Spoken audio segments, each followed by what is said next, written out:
It's not every day I find something that truly challenges me. Yay, and to see what else challenges you lie back. Hello, and welcome to the brand new demo for Touchstarved. This is a dark fantasy dating sim, where you journey to Eridia, the city of knowledge, in a desperate attempt to rid yourself of your curse. But after being attacked and waking up in the city, you end up meeting 5 mysterious individuals. Anyways, you better be careful, because Eridia is dangerous, and you don't want to end up trusting the wrong person. Let's get started. I am so excited for the new demo. So they have added a lot of new dialogue, bunch of new scenes and backgrounds and everything as well. Alright, let's put her name in first. Choose your pronouns, she, her. This world began to unravel long before you were born. It all started with fogfall. Spectral mist bled from the seams where reality wore so thin it split. And from that fog emerged monsters, inhuman beings with unnatural powers. Some possessed language and intellect, others were mindless beasts driven by little more than bloodshed. As unrest spread and cities fell, humans cowered in fear while monsters thrived among the chaos. And then there's you. You don't know what you are, but one terrible truth is certain. You were born cursed, with hands that alter the minds of those you touch. Here's your backstory. This was originally the Hound. It is now the Exile. I think we might go with this one. God, the art is so nice. The wasteland stretches as far as the eye can see. There's nothing out here but death, the ever-present stench of decay, and the countless unbleached bones cast like seeds across barren land. I could say, death doesn't scare me, but honestly I'm desperate. It's been 2 weeks since I joined the caravan bound across the waste. Finding a group that would accept me was a trial in itself. I can hide my hands and deflect probing questions, but sooner or later, people always suspect something strange about me. As rations grew sparse and canteens ran dry, tensions rose. Despair began to set in until I saw it. Oh, gorgeous. Eridia, the city of knowledge, one of the last bastions of humanity left in the world and home to the famous academy called the Cenobium. All the world's knowledge gathered in one place. If there's anywhere I'll find a cure for my curse, it's there. All that stands between me and the new life is a final stretch of salt-soaked waste, or so I think, until I see the first tendrils of fog snaking beneath the wagon. Is this fogfall? My stomach sinks at the very whisper of it. A silent storm more devastating than fire. Dangerous in cities, but a death sentence beyond them. A thick blanket of fog engulfs us, stuffing out the lantern's light.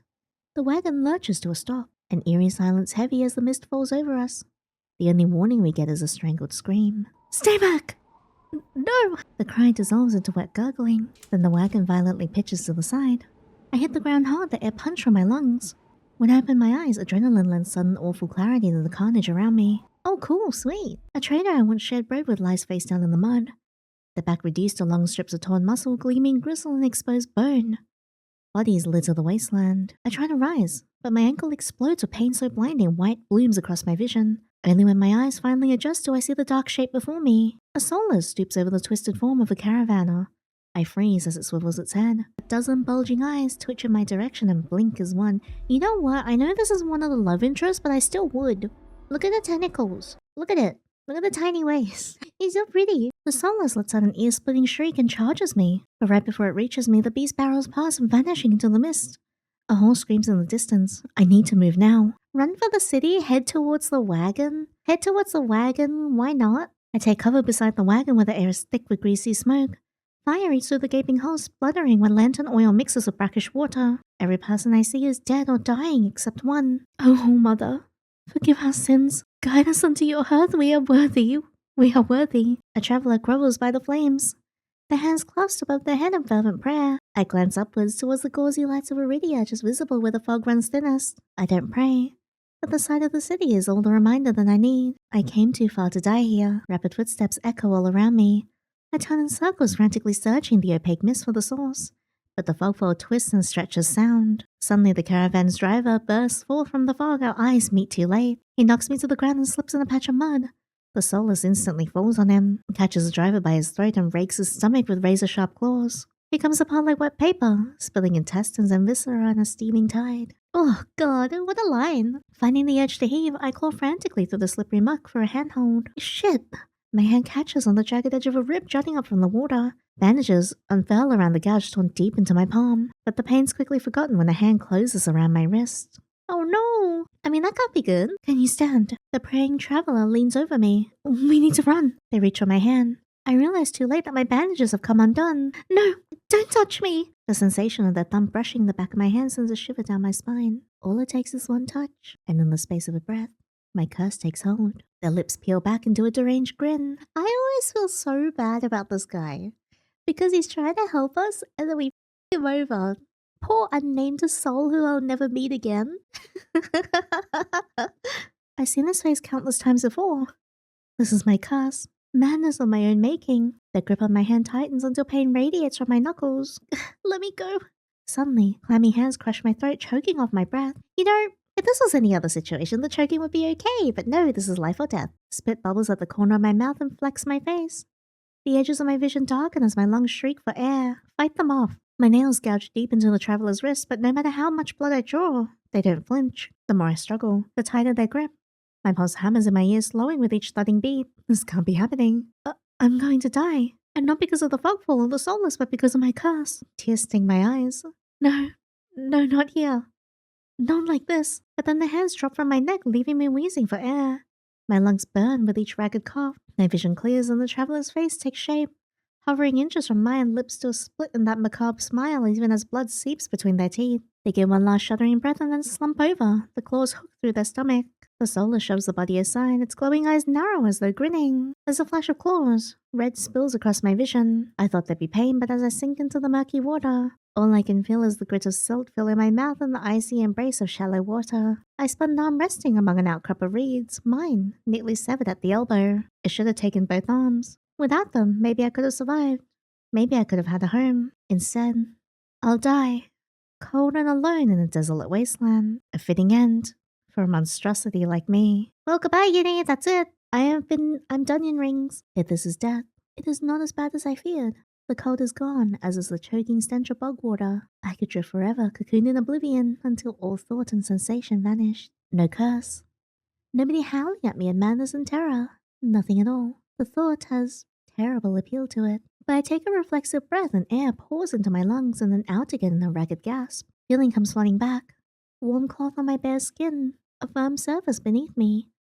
A strange tang of sulfur in the air. Do not be afraid. I like how it says do not be afraid because it kind of reminds me of be not afraid, which is what the angels say when people gaze upon their true form, and given that Kuras is, God, I missed him. I need to move myself. I refuse to be in the way of this beautiful man.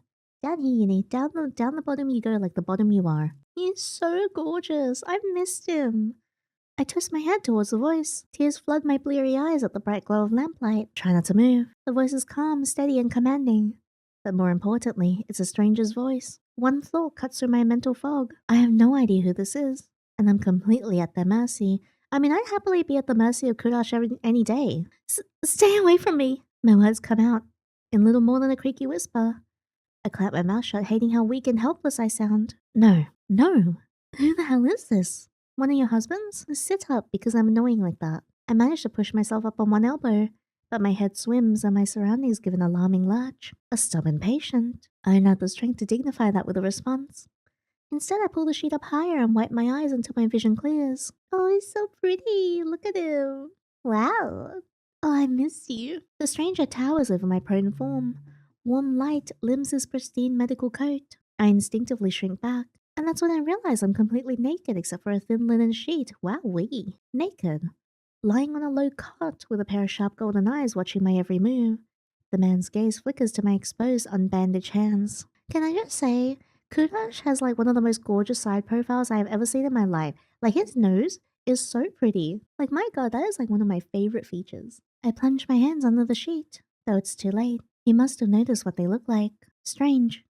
Cursed. Inhuman. I brace myself for his inevitable disgust, but his courteous smile lingers. He watches in placid silence as I struggle to make sense of my surroundings. Where am I? Who are you? Be calm.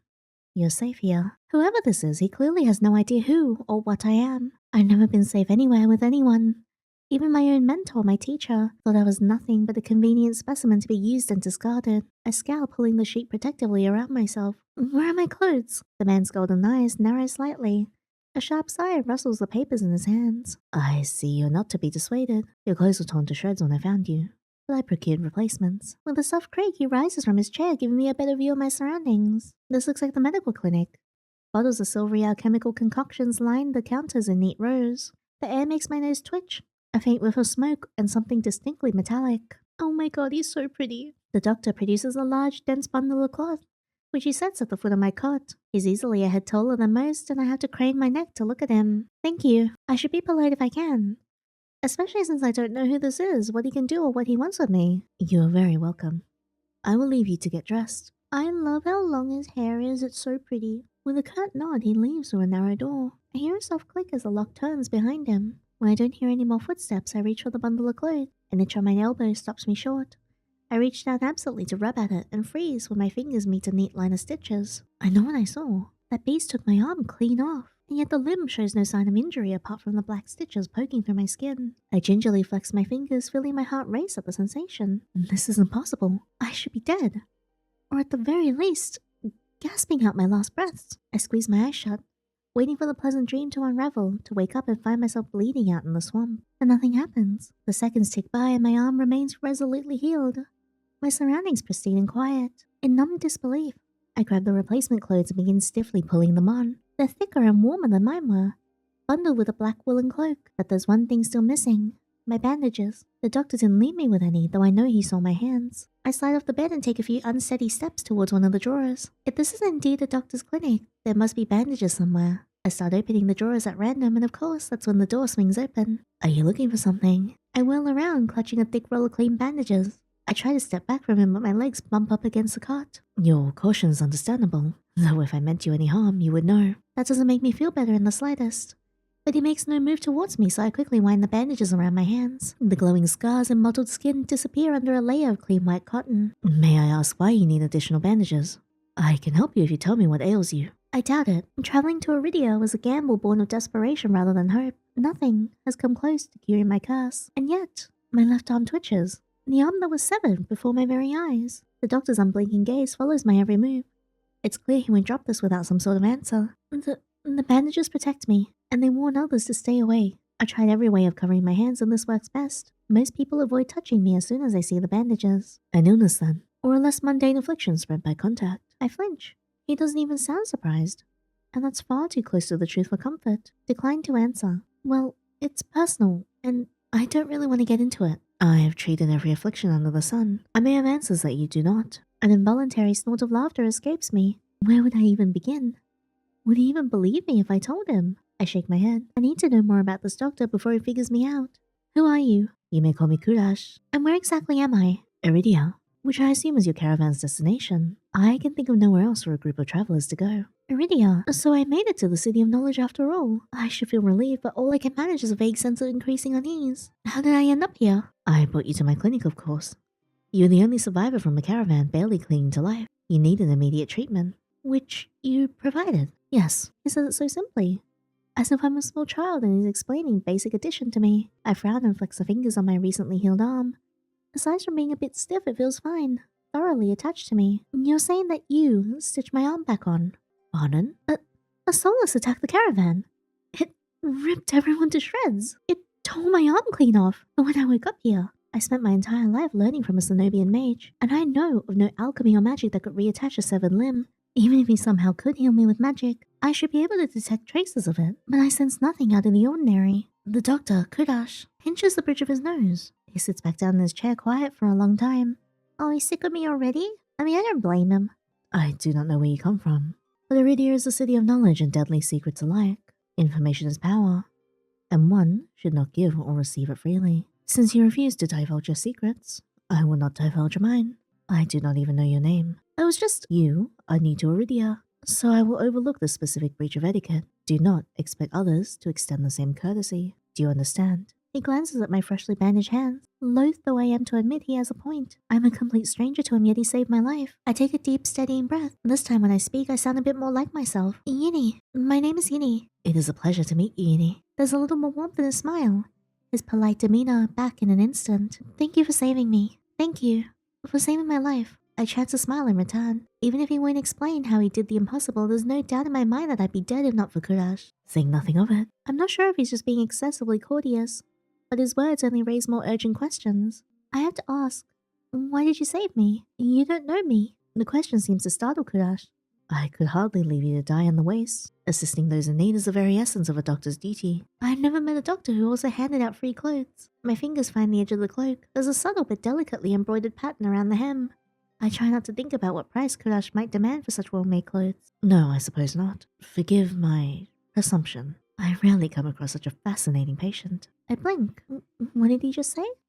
I simply meant that few would cling to life so resolutely, or brave such a perilous journey to Eridia. I could not help being curious about you, Yandere. His voice dips to a soft murmur and he abruptly looks away from me. You're pretty curious yourself. Am I? Yes? Well, I haven't forgotten about my arm. I wiggle my intact fingers at him. Clearly not. But you haven't asked me for any payment either.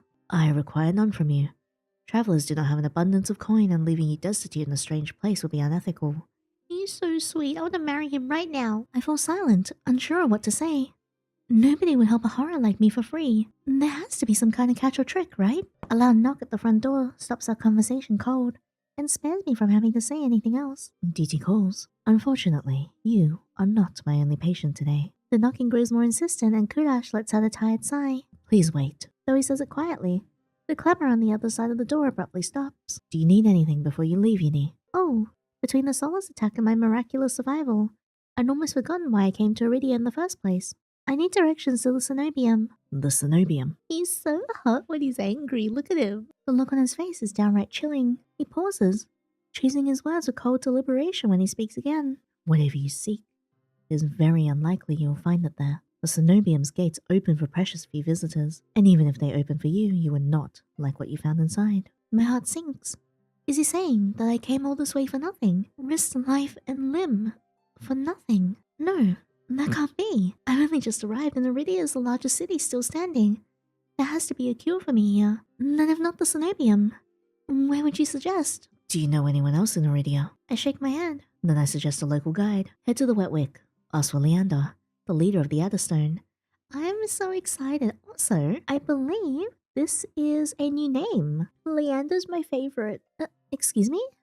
The wet what? The Wet Wick. He sounds deeply unamused. Follow the Adderstone postings. They're difficult to miss. When you meet Leander, tell him I sent you. There isn't much to go on, but Kuras points towards the back door. You'll be safe, so long as you do not draw attention to yourself. Oh, great. That's easier said than done. I've always been a magnet for the worst sort of attention. If you require any assistance, you may return whenever you wish. And though he's still smiling, there's a note of finality in his voice. Resigned to my dismissal, I slip out the back door. Man! I find myself standing in a narrow and rather gloomy alley. I pull up the new cloak over my nose, stepping over the contents of the empty chamber pots. Something weighs heavily inside one of the cloak's pockets. My coin purse. Every last coin that I'd scraped together for the journey to Eridia is still inside. The purse doesn't even look like it was open.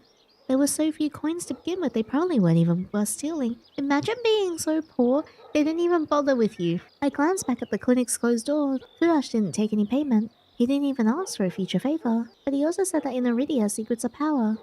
Does he expect me to give up mine at some point? That's not exactly a comforting thought. Still, no matter why he did it, Kuras gave me a second chance and a lead on where I might find help. I better get going before he changes his mind.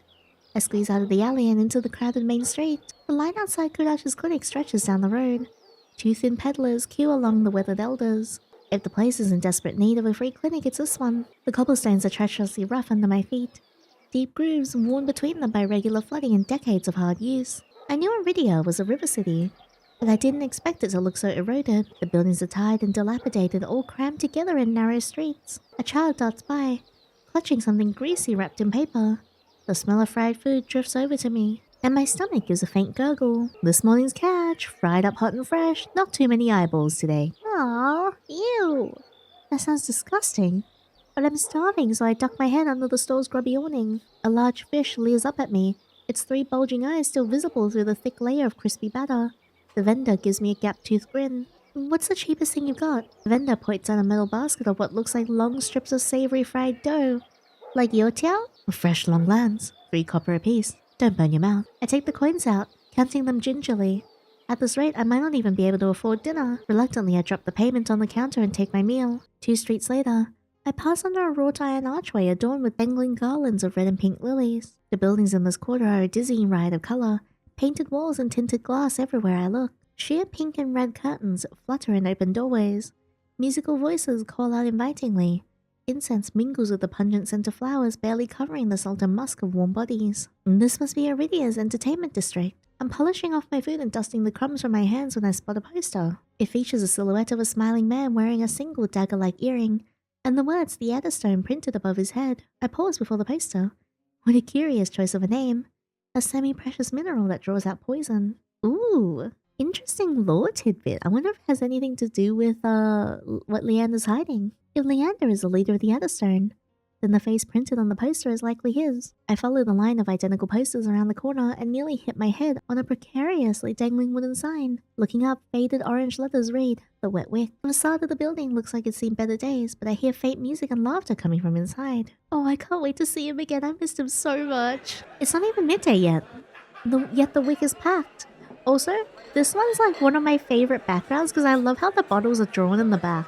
They're so pretty. A loose collection of Eridians crowd the bar, taking up the tables and gathering in the spaces between. They speak amongst each other in hushed voices, their faces drawn and grave. A cursory glance doesn't turn up anyone with a dagger-shaped earring, and I'm considering searching the bar when a loud voice carries across the room. Now, I'm no prior or curator, I'm not much for paperwork or pencil pushing. And honestly, I don't even think those robes come in my size. I crane my neck, but the crowd is too dense for me to see the speaker. Gather round. I want to show you all something. There's no time to move out of the way. The audience surges towards the center of the room in a sudden torrent. I'm caught and swept along with them. Hey! The clatter of falling chairs and tables being shoved aside drowns out my complaints. I thrash and throw out my elbows as heavy bodies press into mine. My hip knocks into my table, I grip it, holding on tight to steady myself, but the crowd is still. A pair of gilded boots stride across the tabletop.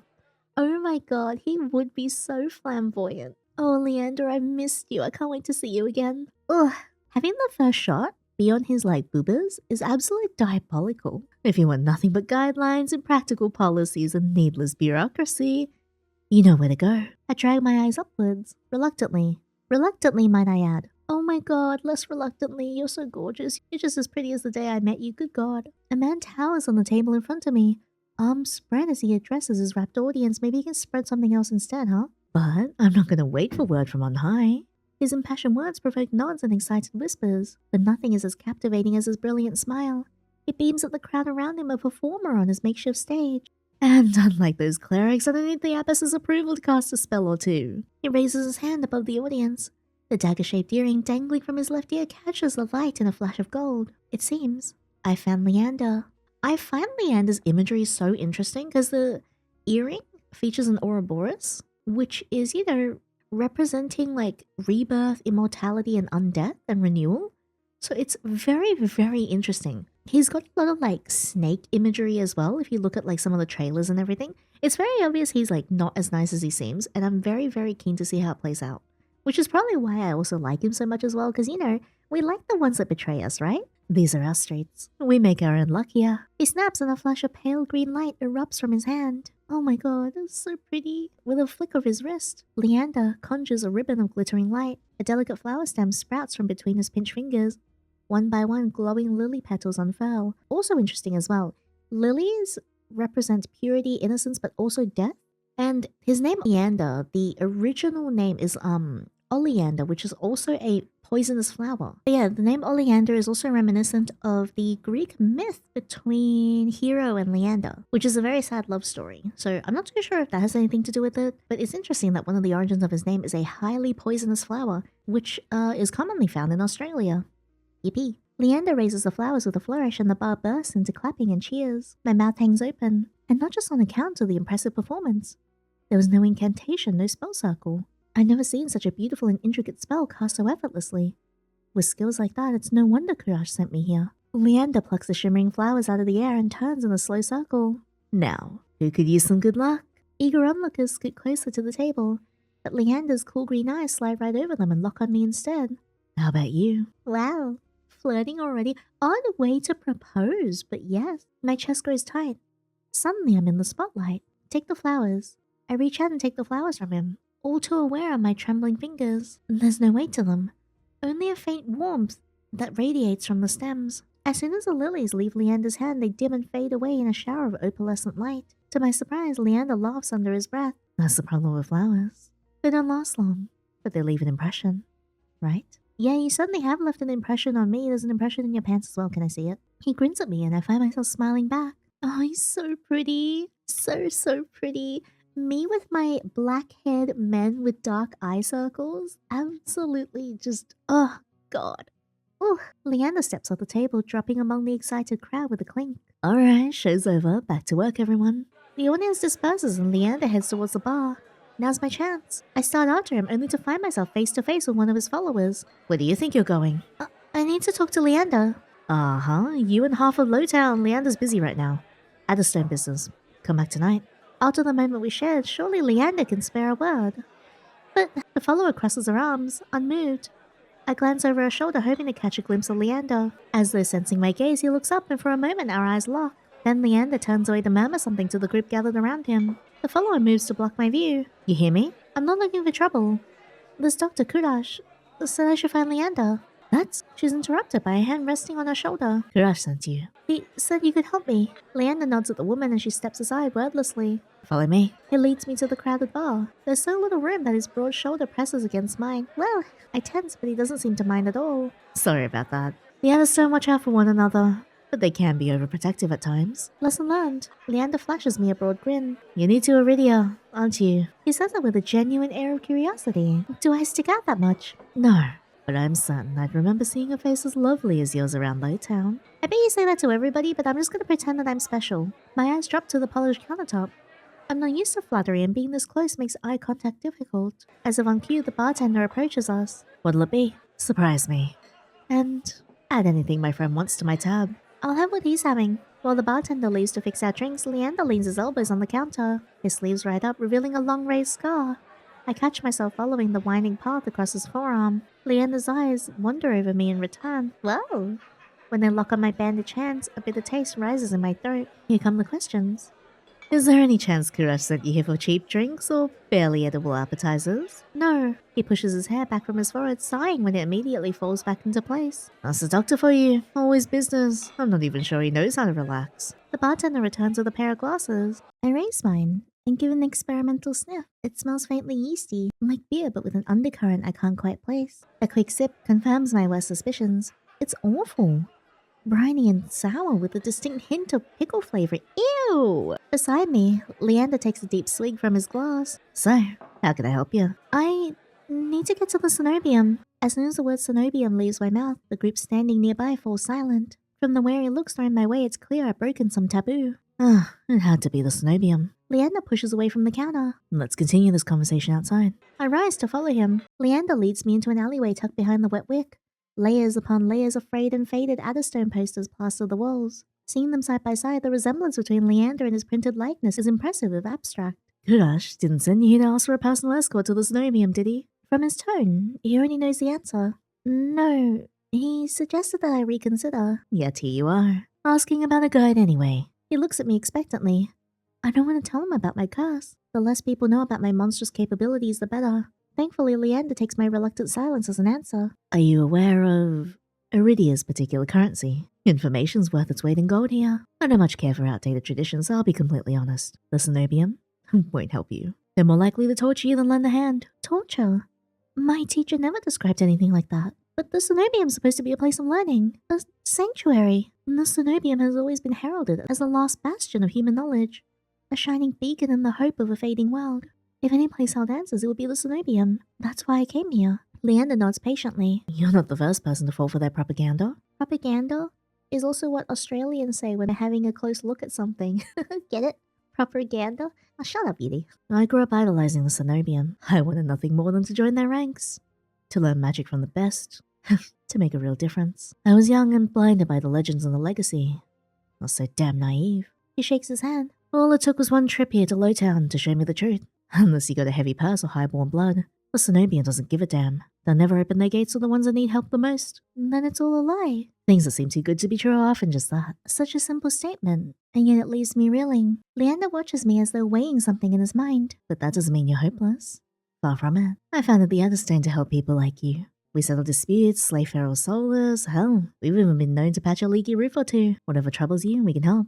Free of charge. I'm shaking my head before he's even finished his speech. My patience is wearing dangerously thin. I appreciate the offer, but my problem can't be solved by a group of good Samaritans. To my chagrin, Leander doesn't look remotely surprised. Then you're looking for help with something serious. Something not even Kuras could crack. It must be a truly remarkable problem if you came all the way to Eridia searching for help.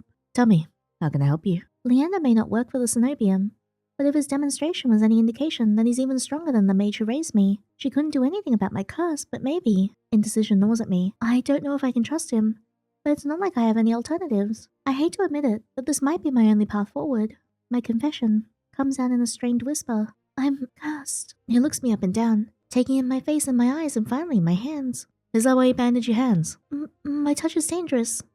It changes people, hurts them. Before I finished, Leander pulls his left glove off. He flexes his fingers and grins. Alright, let's see it. He's so attractive, actually driving me freaking insane. As he offers me his hand, a prismatic flash of magic ripples across his palm, an enchantment for protection. But I'm already shrinking backwards. I can't. I don't care how confident Leander is. I won't allow myself to hurt him. To see his kind face unrecognizably warped. I don't want to hurt you. I'll be fine. Trust me. I've seen enough curses and hexes to last me 2 lifetimes, but I'm still standing. Do you really think that Kuras would send you here if I couldn't handle it? You can handle a lot, huh? You gonna try handling something else? How should I know? I only met him today. I'm twice as good as any Cenobian mage. If anyone can help you, it's me. You don't know what you're asking me. I'm asking you to trust me. I look from Leander's outstretched hand to his confident smile. Then I begin unwinding the bandages from my hand. If you lose control, don't say I didn't warn you. You can tie me up first if it makes you feel better. Wow, I forgot he said that. I'll do more than just tie you up, Leander. My god. His attempt at levity does little to comfort me. With each joint I expose, I grow increasingly certain that this is a terrible idea.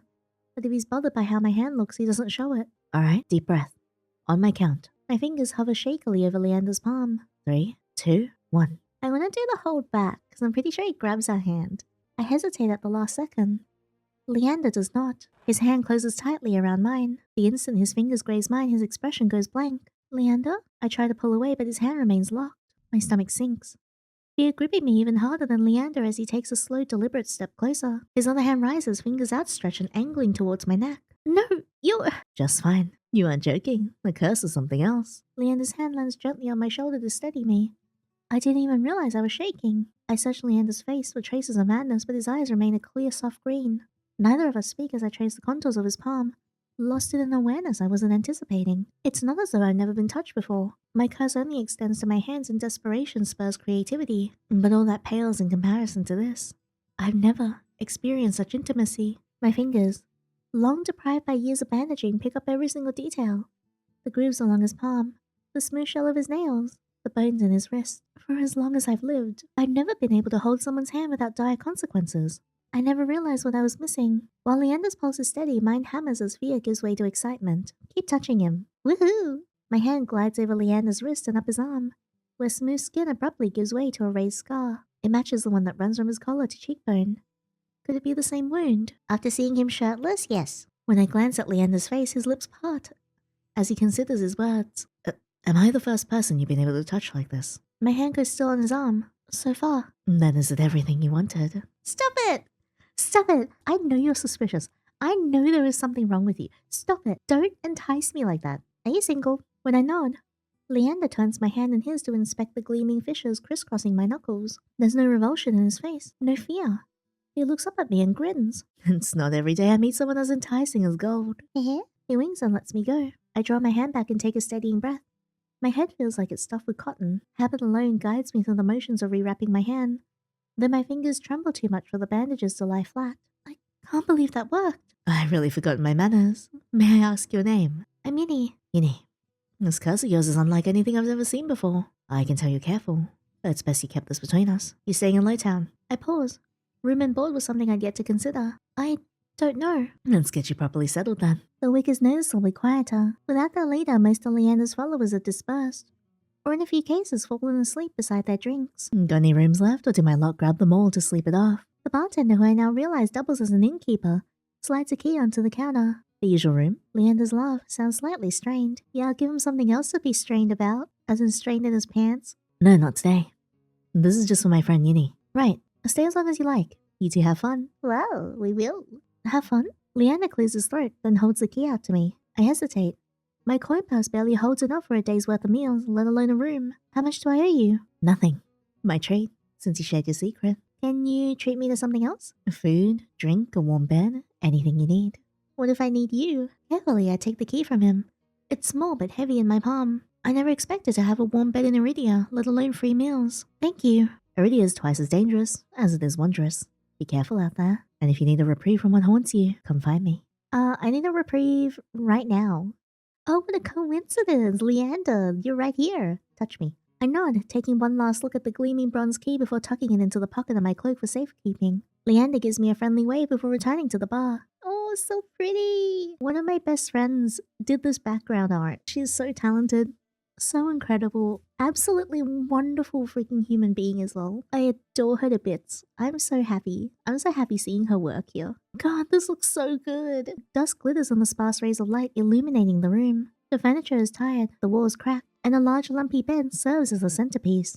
That's where Leander and I are gonna, make it disappear like a magician, if you know what I mean. And by it, let's just say, I mean, he's peanuts. I can't remember the last time I slept in a bed.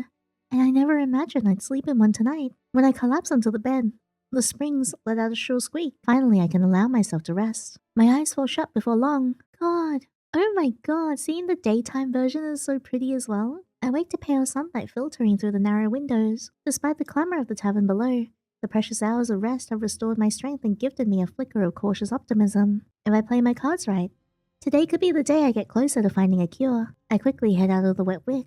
The air clings, sodden and heavy with the lingering scent of rain. Without the afternoon crowd, the district looks barren and bleak. In the middle of the street, a pair of crows quibble over stale bread crusts. I pause, watching them while I consider my next move. Ash and Leander both made it clear that the cenobium can't be trusted, but I came so far and endured too much to give up now. I need to see the cenobium for myself, if only to satisfy my curiosity. Surely someone in the bar can point me in the right direction. I'm about to turn back when a shadow passes over me. A cloud, I think. Until a puff of hot breath tickles the back of my neck. Vere? Is that you? The shadow trickles down the street in rivulets. Formless dark spreads ink into blotted shapes. Claws stretch. A muzzle splits open to reveal long jagged teeth. A growl rumbles so low and deep I feel it in my chest. I want to run, to scream, but I feel trapped, as though the slightest movement or breath will snap the jaws around me shut. No, I won't let it end like this. If I'm gonna die, I want to look what got me in the eye first. I steel myself then turn. The shadow vanishes as quickly as it came, and I'm left standing in the middle of the street, alone, save for a figure reclining in the shade of a nearby stoop. He's so pretty. Vere is gorgeous. My god, what a design. Ugh, a monster. Not much is clear from a glance. One could nearly be mistaken for human were it not for the tufted ears, the tail curled around his ankle, or the dusk pink eyes with pupils that sharpen like needles when they fall on me. We lock gazes and the monster uncrosses his long legs. His hair gleams a shade of red that reminds me unsettlingly of blood where it curls around his collared throat. Jumpy, aren't you? His tone is so light and carefree that I glance over my shoulder to make sure he's speaking to me. When I look back, the stranger props his chin on his knuckles and regards me with an inscrutable grin. Did you see that shadow just now? It was massive. Moved like a beast. I'm sure Leander also moves like a beast, if you know what I mean. Even as I speak, I'm aware of how ridiculous I must sound, but the stranger's smile doesn't falter. The only beasts I've seen are the Rick's drooling regulars. Though, this did catch my eye. My key! With a flick of his wrist, my in-room key dangles from his finger. It turns on its chain, glittering when it catches the light. My hands fly to my cloak's pockets and sure enough find them flat. He crooks his finger, beckoning. I've already taken 2 steps forward before some stifled instinct stops me. Something feels wrong. I'm still on the edge, thrumming with so much adrenaline that the stranger's shadow flickers at the edges of my vision. I always seem to attract the worst kind of attention, but I can't get rattled now. Who said that's my key? Who said that's mine? He smiles wide enough to reveal sharp fangs. I saw you drop it. You really should be more careful. City like this, someone might take advantage. Someone like you? A bold-faced lie said without a hint of irony. I didn't drop my key, and I didn't sense any magic either. He must have stolen it somehow. I approach the monster, careful to keep an arm's length away. He doesn't look dangerous, but the most deadly ones never do. Waist is so tiny. The stranger's chain softly clinks with the tilt of his head. His ears flick. Keeping your distance? I'd be stupid to trust you. You think I stole your dinky little key from all the way over here? He gives an exaggerated sigh. I'm good with my hands, but not that good. Do I really look like a common thief to you? He's got me there. The sheer fabric of his sleeves alone would be too expensive for most street thieves. Hell, his shoes look like they cost more than I spent traveling here. And there's the shop behind him. No matter the city, parted pink curtains only ever mean one thing. I'm not looking to buy, and I doubt I could afford your services anyway. Luckily for you, I don't charge. The man runs the tip of his tongue over a fang. What? And for the first time since I stepped into that shadow, I feel something other than dread. Does it start with H and end with Y?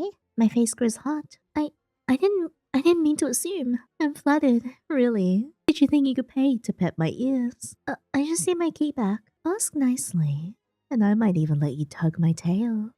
Just throw it here, so some spindly little street urchin can snatch it up and run. He raises my key and tilts his head so he can watch it dangle back and forth. I suppose I could just claim your room for myself. Not that I'd be caught dead slumming in the wick with the rest of those slack-jawed imbeciles. You're obviously not from around here, so tell me, traveler, what misfortune brought you to this wretched place? His voice practically drips with derision. I'm not telling you anything. What could have possibly drawn you to this dreary little pig pen, I wonder? He listlessly watches the arc of my key swinging around on his finger. The weather's shit, the food's drack, and there's entirely too many monsters for a human to feel safe.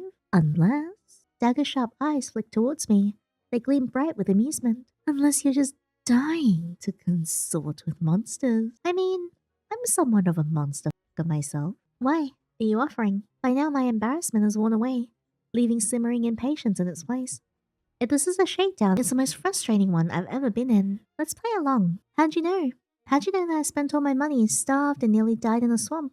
Just so I could crawl into bed with the first thirsty monster I met. That earns me a burst of hearty laughter. He gazes at me under his dark lashes. Aren't you funny? Could you be any more obvious? I've been told subtlety is not my strength. So, your place or mine? Whoa, this is moving very quickly. I mean, I'm not complaining. Can Leander join? I know you're not the biggest fan of him. I'd invite you if I had my key. If only I had my key. I might be able to invite you up. His languid gaze slides from me to the key in his hand and back.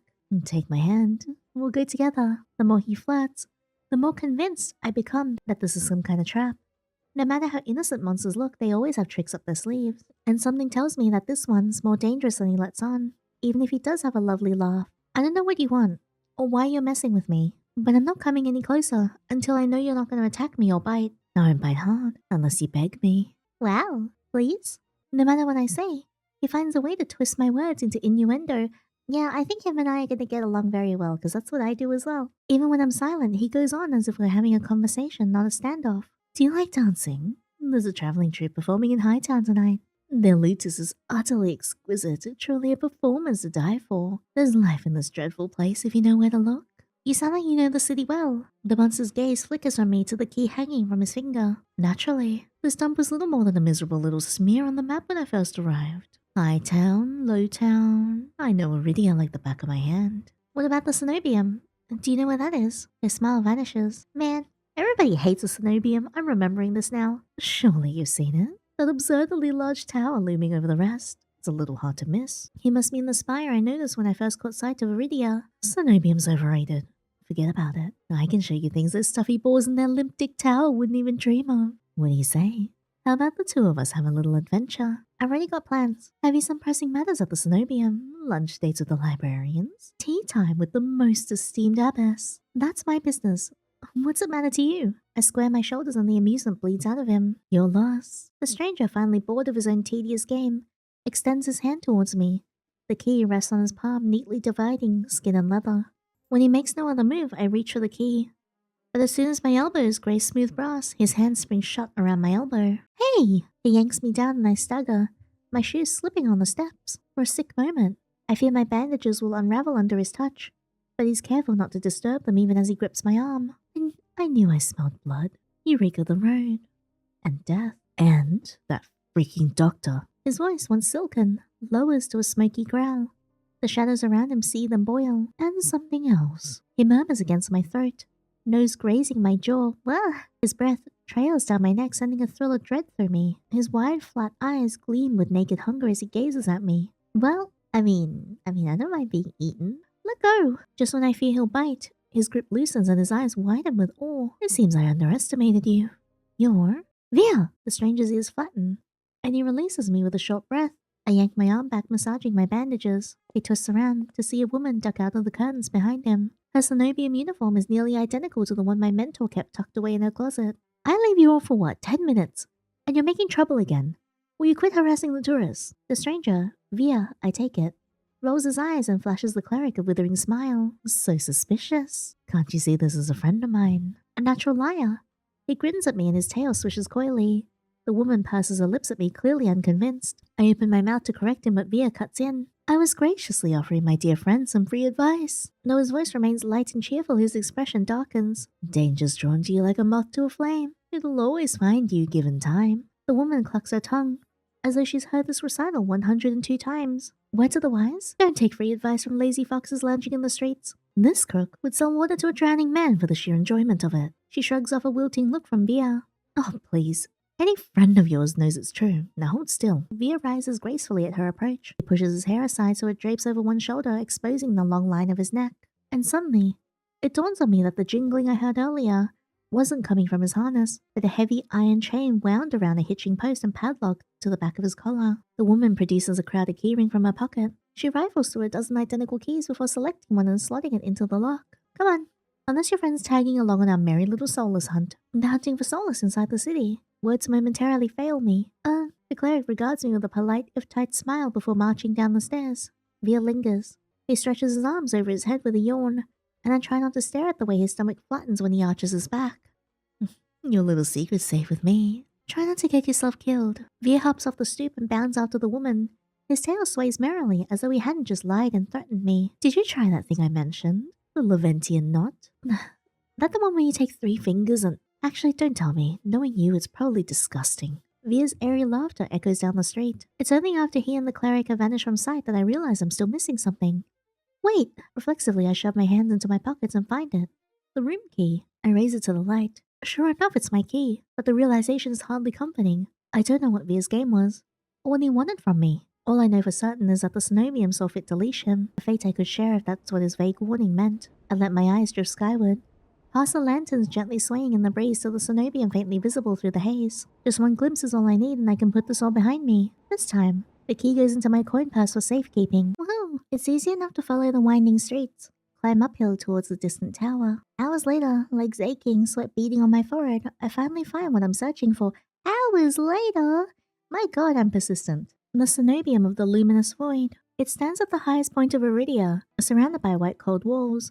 Well-dressed people stroll down the walkways, ignoring the massive tower in their midst. I'm the only one standing before the gates. I crane my neck up until the top of the Synovium spire disappears into the clouds overhead. The gates are so heavily enchanted that even standing near them sets my teeth on edge. Alchemically reinforced locks, invisible alarm sigils, and who knows what else. Knocking seems like a terrible idea, but I don't see any other way of making my presence known. I'm halfway up the steps when something moves in my peripheral vision. It's Mhin! A shadowy figure crouches beneath one of the white walls. They reach out and tug on a vine as if testing its strength. Oi, you there! The shadow vanishes as quickly as I spot it, and the gaunt-faced man in the crisp charcoal uniform marches up the steps towards me. Another tourist. Get out of here once you're done gawking. A dismissive wave accompanies his equally dismissive words, and he turns without even waiting for my response. I look back to where I saw the intruder, but there's nothing. Just the leaves blowing gently in a cool breeze. I step away from the gates, hopelessness washing over me. Hello? A whisper coats the back of my ear, hot and syrupy. I jerk away but find no one beside me. Instead, halfway down the staircase, I spot a girl peering up at me. She's barefoot, draped in several layers of worn, moth-eaten clothing. Peculiar metal jewelry hangs across her face and jingles with each slight movement. Her eyes are her most striking feature. They shine a scorching, unnatural crimson. It feels like staring into the sun, and yet I'm strangely captivated by her. She tilts her head, the tinkling of metal riding the wind. Do you need help? I do. I'm unsure how to respond. The air is charged with a mysterious energy, as if each of my words is worth its weight in gold. On the off chance she can help me, I might as well be somewhat truthful. I do, but wanting it is another question. The giggle she makes is a chiming, fluttering sound. You're honest. I like that. She dips into a polite curtsy. My name is Iris. I was like you once, hopeless and alone. The ones in the tower won't help with your pain. I might be able to, though. I try not to dwell on the fact that I'm recognizably desperate. Instead, I focus on her vague offer as I descend the steps. You don't know what I'm looking for. You need what everyone needs in this world. A miracle. Iris turns and my thoughts abruptly scatter. Pitted skin snakes down her shoulders, blooming from a gaping hole in the back of her neck. A shuddering breath escapes me. The hell? By the looks of it, some sort of disease ate away at her spine, leaving her with hollowed vertebrae. That is disturbing. How is she able to move or breathe? It's impossible. She shouldn't be alive, and yet I only get a glimpse before she faces me once more, this time looking a bit bashful. I know it's not pretty, but that's not what matters. The sea spring can cure anything. It can cure you, too. Her shining eyes flick to my bandaged hands and then up again. So quick I nearly miss it. I stand there wordless. It's a twisted miracle, but a miracle nonetheless. She extends a hand out to me, her delicate fingers outstretched. I can take you there if you like. You can decide on your own when you see it. Her hand is frail, marred with tiny wounds. It's the epitome of vulnerability, the complete opposite of the Cenobium's mocking, impenetrable gates. And if I say no, it's your choice. The truth is, I don't have much of a choice. Not right now, at least. I wonder if Iris knows that somehow. If there's any hope of finding a cure, I need to follow every lead, including seeing this sea spring for myself. Oh, take a hand. I cautiously slide my hand into hers. Her skin is ice cold through my bandages. We descend from the higher street, abandoning their gilded decadence as we cross the river. The wet derelict districts hold more familiarity for me. However, Iris leads me farther still, until I'm met with an all too familiar sight. My gut lurches when I face the open horizon.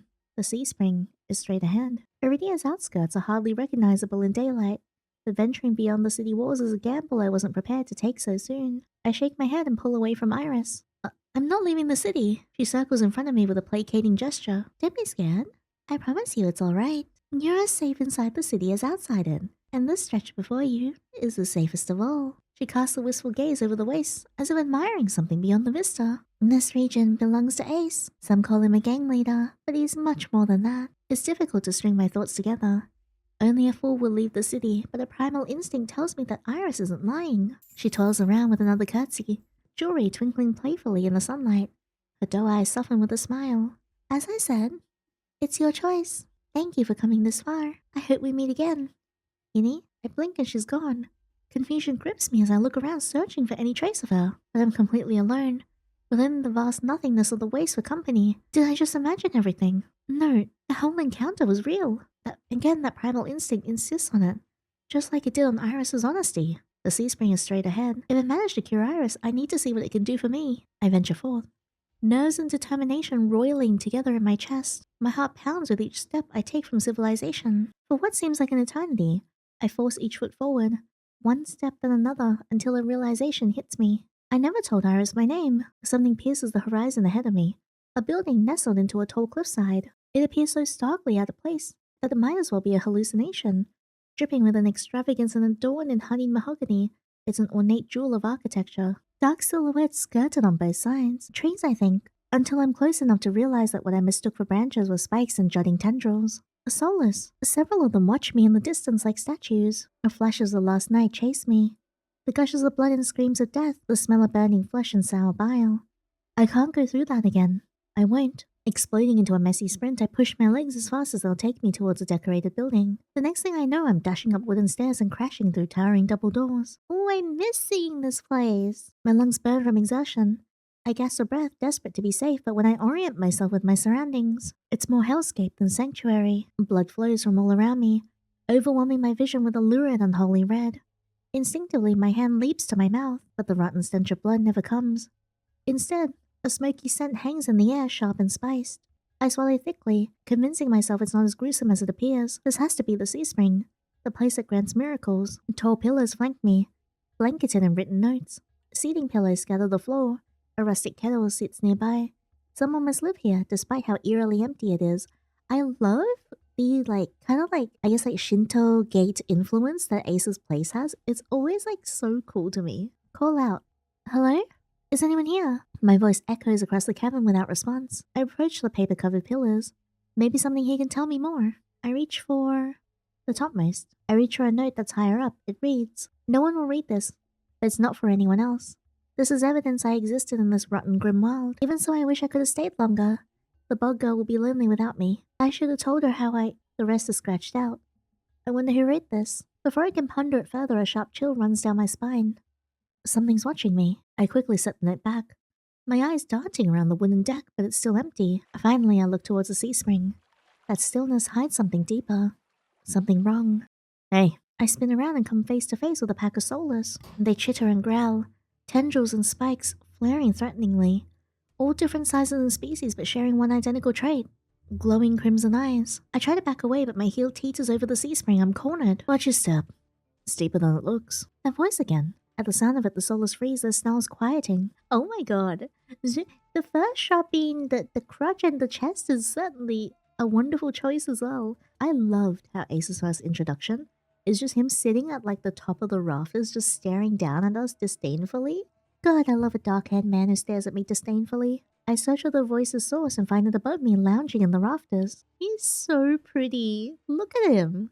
Gorgeous. You look lost, little sparrow. His gaze is a violent crimson, one that sears through me and leaves me feeling raw and exposed. I'll show him something raw and exposed later. They're the same eyes I've seen over and over.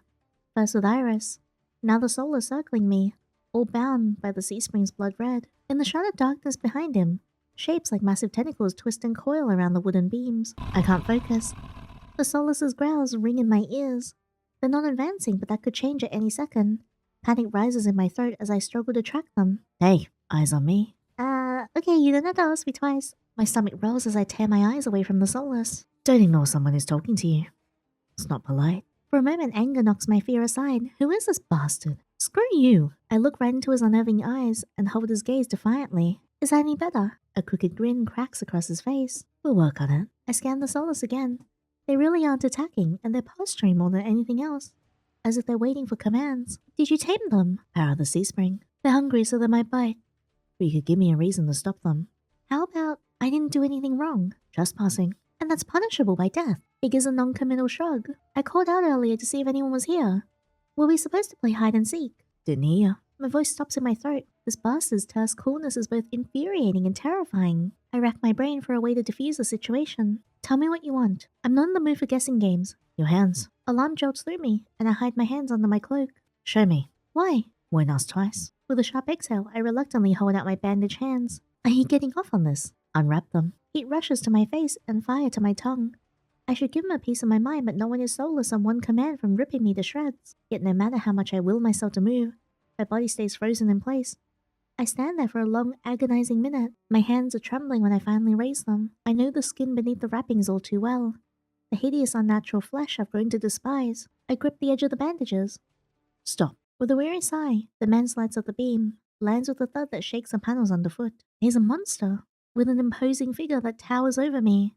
Woohoo! A monster in stature, a monster in his pants probably. I couldn't tell how tall he was before, but he's big. Woohoo! Illuminated by lantern light, his features are stronger and sharper. The subtle clinks of metal accompany each of his footsteps. The closer he gets to me, the faster my heart hitches. What does he want? Is he going to kill me? I step backwards and find nothing to set my foot on.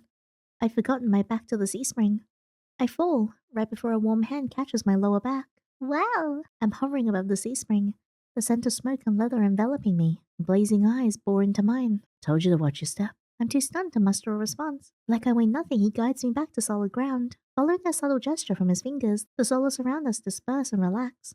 The shift in their demeanor is so abrupt it gives me whiplash. The enormous tentacles are no longer in the rafters, though now I doubt I ever saw them at all. Either way, I let out a breath of relief. Thanks. As focused on me as he was before, the monster pays no attention to me now. He kicks some seating pillows out of the walkways, checks the contents of the kettle with a scowl. The sudden disregard is almost insulting. So that's it. I'm not a threat anymore. Never were one. Then why'd you threaten me? People get honest when they're afraid. In other words, he was messing with me.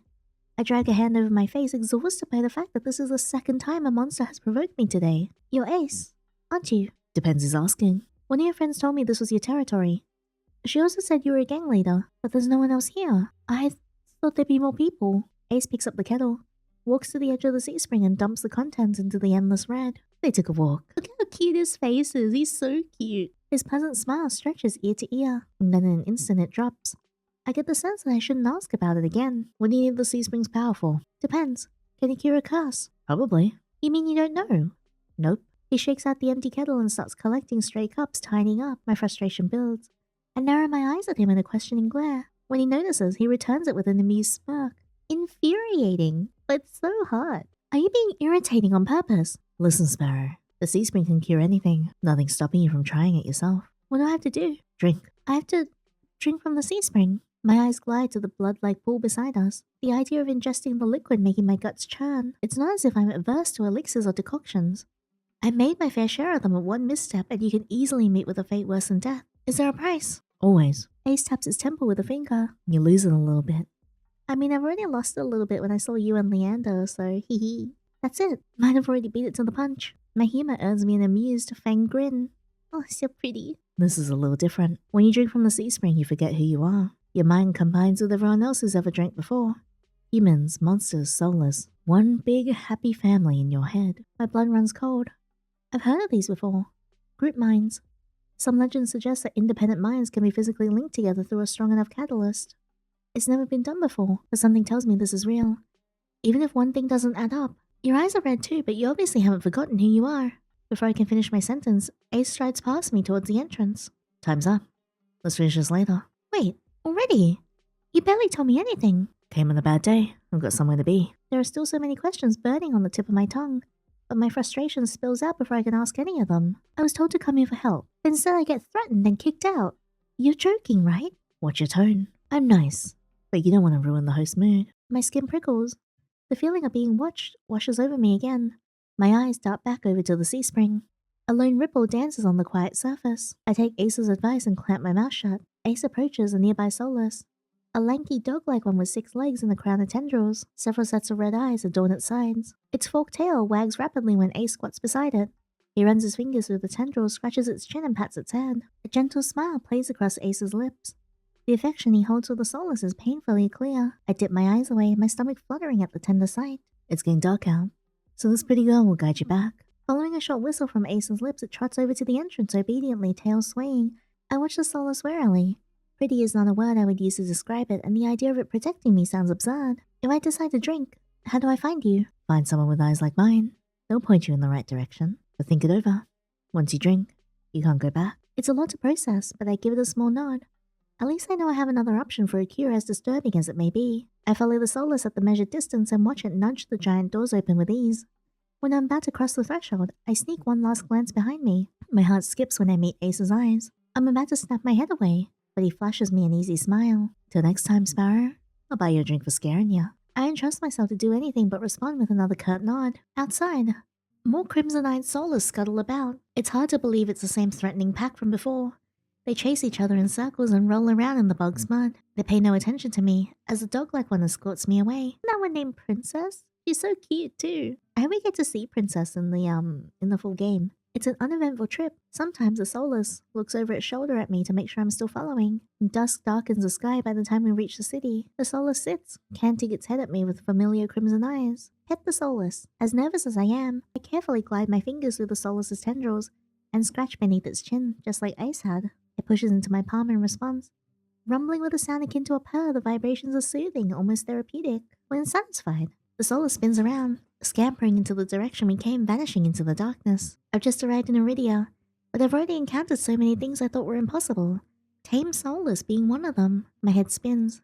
Maybe I should call it a day. Well, back to the city. Nightfall creeps across the streets of Eridia. The city, labyrinthine even in the daytime, has now become a warren of treacherous alleyways. The streets are completely deserted.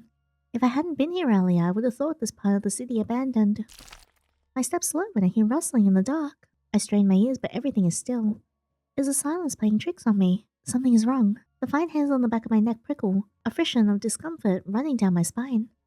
Something is wrong. My eyes dart from one side of the street to the other, searching for movement. The shadows are as deep and dark as pools of ink. I can't stay here. I need to reach a busier part of the city. Drawing my cloak tighter around my body, I hurry. Though I keep my eyes sharp and listen intently, there's only the sound of my footsteps. As the moments pass, nothing happens.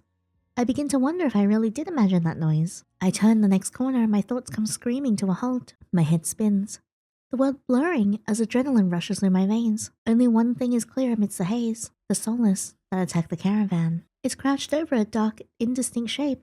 A body. A garland of intestines spills from pallid flesh. Blood grouts the cobblestones.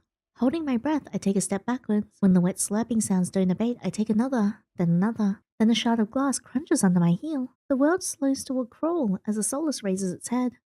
Blood dripping from its tendrils, every single one of its sulphurous bulging eyes fix unblinkingly on me. It's really here. It's come back for me. Well, time to run. I'm off like a shot, running for my life through darkened streets. God, this scared the crap out of me. Behind me, a piercing bass splits the silence and heavy footfalls pound after me. My heart thunders in my chest. I take turns at random trying to lose the Soulless in the maze of the streets, but I can't seem to shake it. I can hear its breathing now. A wet, fluttering rasp, growing closer and closer. The same claws that severed my arms strike out. I duck, saved by pure reflex, and skid around the corner only to freeze. A wall twice as high as me bars my way. A dead end. Behind me, the Soulless looms. It's enormous, taking up nearly the entire width of the alleyway. Its long, claw-tipped limbs give it advantage of reach. Well, time to fight back. This is new. I hope fighting back doesn't end in my death or something. I may be cornered, but I'm not going to just lie down and accept my death. Despite the trembling of my fingers, I unwind my bandages. I just need to touch it. If I can touch it with my uncovered hands, I can pacify it. With an ear-splitting shriek, the Soulless charges at me. I duck under the first swipe, nearly losing my footing. Its talons rake down, tearing the edge of my cloak. I see an opening and lunge. The Soulless's talons open my arm from shoulder to wrist. Uh-oh. Oh no! For a moment, I don't feel anything. Then pain explodes up my arm and through my body, and I reflexively flinch back. The Soulless's tail whips out, catching me at the ankles and sending me sprawling to the ground. Is this where I die? Desperately, I raise my good hand in an attempt to defend myself. But its foot comes down hard on my shoulder. The tendons give way, the joint dislocating with a sickening pop. With both arms useless, I can only watch numb as it descends on me. I wish I could say it was quick and painless, that someone came to help me, but in the end my only escape is death. I died! No! Well, that's what I get. Damn it! We are automatically brought back here, so let's just try to escape. As the Soulless prowls closer, my eyes dart from side to side, looking for an escape. The Soulless is blocking the obvious way out, but right behind me, there's a rickety door that must lead into the adjoining building. If I can get inside, the Soulless's size will hinder any attempt to pursue me. I will. Grabbing at the handle, it turns completely, the hinges creaking as I push, and I feel a flash of hope before a weight hits the door from the other side and slams it shut. The click of the lock turning is grimly final. In this wretched world, few people will stick their neck out to help their own flesh and blood, never mind a stranger. No Soulless gives a rasping hiss. It's the only warning I get before it lunges for me with a flash of claws. I hurl myself to the side, but some slick cobblestones betray me. I fall sprawling over the rough stone. Oh, goddammit, Yinny. As the Soulless looms over me, I scramble away from it until my back hits a wall. There's nowhere left to go. It descends on me for the kill. I wonder how adept I actually am at combat. Because given that I can do like minor spells and stuff with the origin that I chose, or am I just like a squishy baby? It descends on me for the kill, but the impact never comes. But I'm sure I will later on if you know what I mean. Aww. I warily crack one eye open, then the other. Not sure whether I should believe what I'm seeing. A hooded figure crouches in front of me, one blood-stained hand outstretched. Mhin is so pretty. They are gorgeous. I love their eyes. Moonlight silvers the edge of their stiletto knife. Their face and hands are splattered with blood and the Soulless. My eyes dart past my unexpected rescuer to the misshapen form behind them. The Soulless's many eyes, once restless and vibrant, now look dull and waxy. A red pool spreads slowly from under its body. Numb with shock, I can't help but stare. After all the people it's killed, after nearly killing me twice, I can hardly believe it's dead. Well, I gingerly take the offered hand. The hunter's gaze dips to my bandages. Pale lips part and on the brink of a question, then close again. With the strength belying their slight frame, they pull me upright. I can feel the tension in their grip, their fingers tremble like they want to pull away. It's a sensation I'm all too familiar with. Despite their obvious discomfort, they pause for a moment, pale eyes sweeping over me. Not gonna fall. When I shake my head, they hastily let go and lean back, and back off, wiping the blood from their face and hands. The hunter turns away from me, the heel of their boot hitting the Soulless's gangly body. They lean over it, studying it intently. With their back to me, I realize that their hooded silhouette is familiar. I saw them outside the cenobium. Vestigial or functional? I'm startled out of my thoughts when they speak, but they aren't looking at me. Can't be all process in the brain. Its occipital lobes would have to be enormous. In fact, I don't think they're talking to me at all. It sounds like they're trying to figure out how the Soulless was able to process input from so many eyes at once. I can't say I expected to be rescued by someone who seems more than passingly familiar with neurology. Oh, there's a new choice. Suggest your own theory. I used to sit and talk with my teacher for hours. It's all too easy for me to slip back into that old habit. What if it has a distributed nervous system? They nod absently, still engrossed in their examination. Possible. Or maybe the sensory input from the additional eyes is rudimentary. Do you think they only track motion? They cut themselves off so sharply. I could practically hear their brain catching up to their mouth. They whip around, wide eyes landing on me. Sorry, did I say something wrong? No, I just didn't expect. It's been a while since I've had someone answer. That's all. They clear their throats, straightening up. Most people would have run off by now. So, do you need something? It doesn't seem like they're interested in discussing that Soulless's nervous system any further. Too bad. They almost seemed approachable. I saw you at the cenobium earlier. And do students there usually go Soulless hunting at night? I wouldn't know. I'm not a student. A teacher then. They might look a bit young for that, but my own teacher used to tell me about how she became a cenobium lecturer as a teenager, so it's not impossible. No. And then, what were you? Before I can finish my question, they interrupt me. What are you thinking? Traveling alone at night. This is far from the worst thing haunting Lowtown. I can't make heads or tails of them. First they saved me, and now they scold me. Lesson learned. I could do without the lecture though. To my surprise, they break eye contact. They frown, though their disapproval doesn't seem directed at me. If you're not gonna run off screaming, you might as well wait until I'm done. Their attention glides back to the Soulless's corpse, and they examine it with an inscrutable expression. I clear my throat to fill the silence. I'm Yinny. Mhin. Suddenly, Mhin tenses. Their blade flashes as they drive it into the base of the Soulless's skull, right between the cervical vertebra. The Soulless flashes once, letting out a rattling hiss as the air leaves its lungs.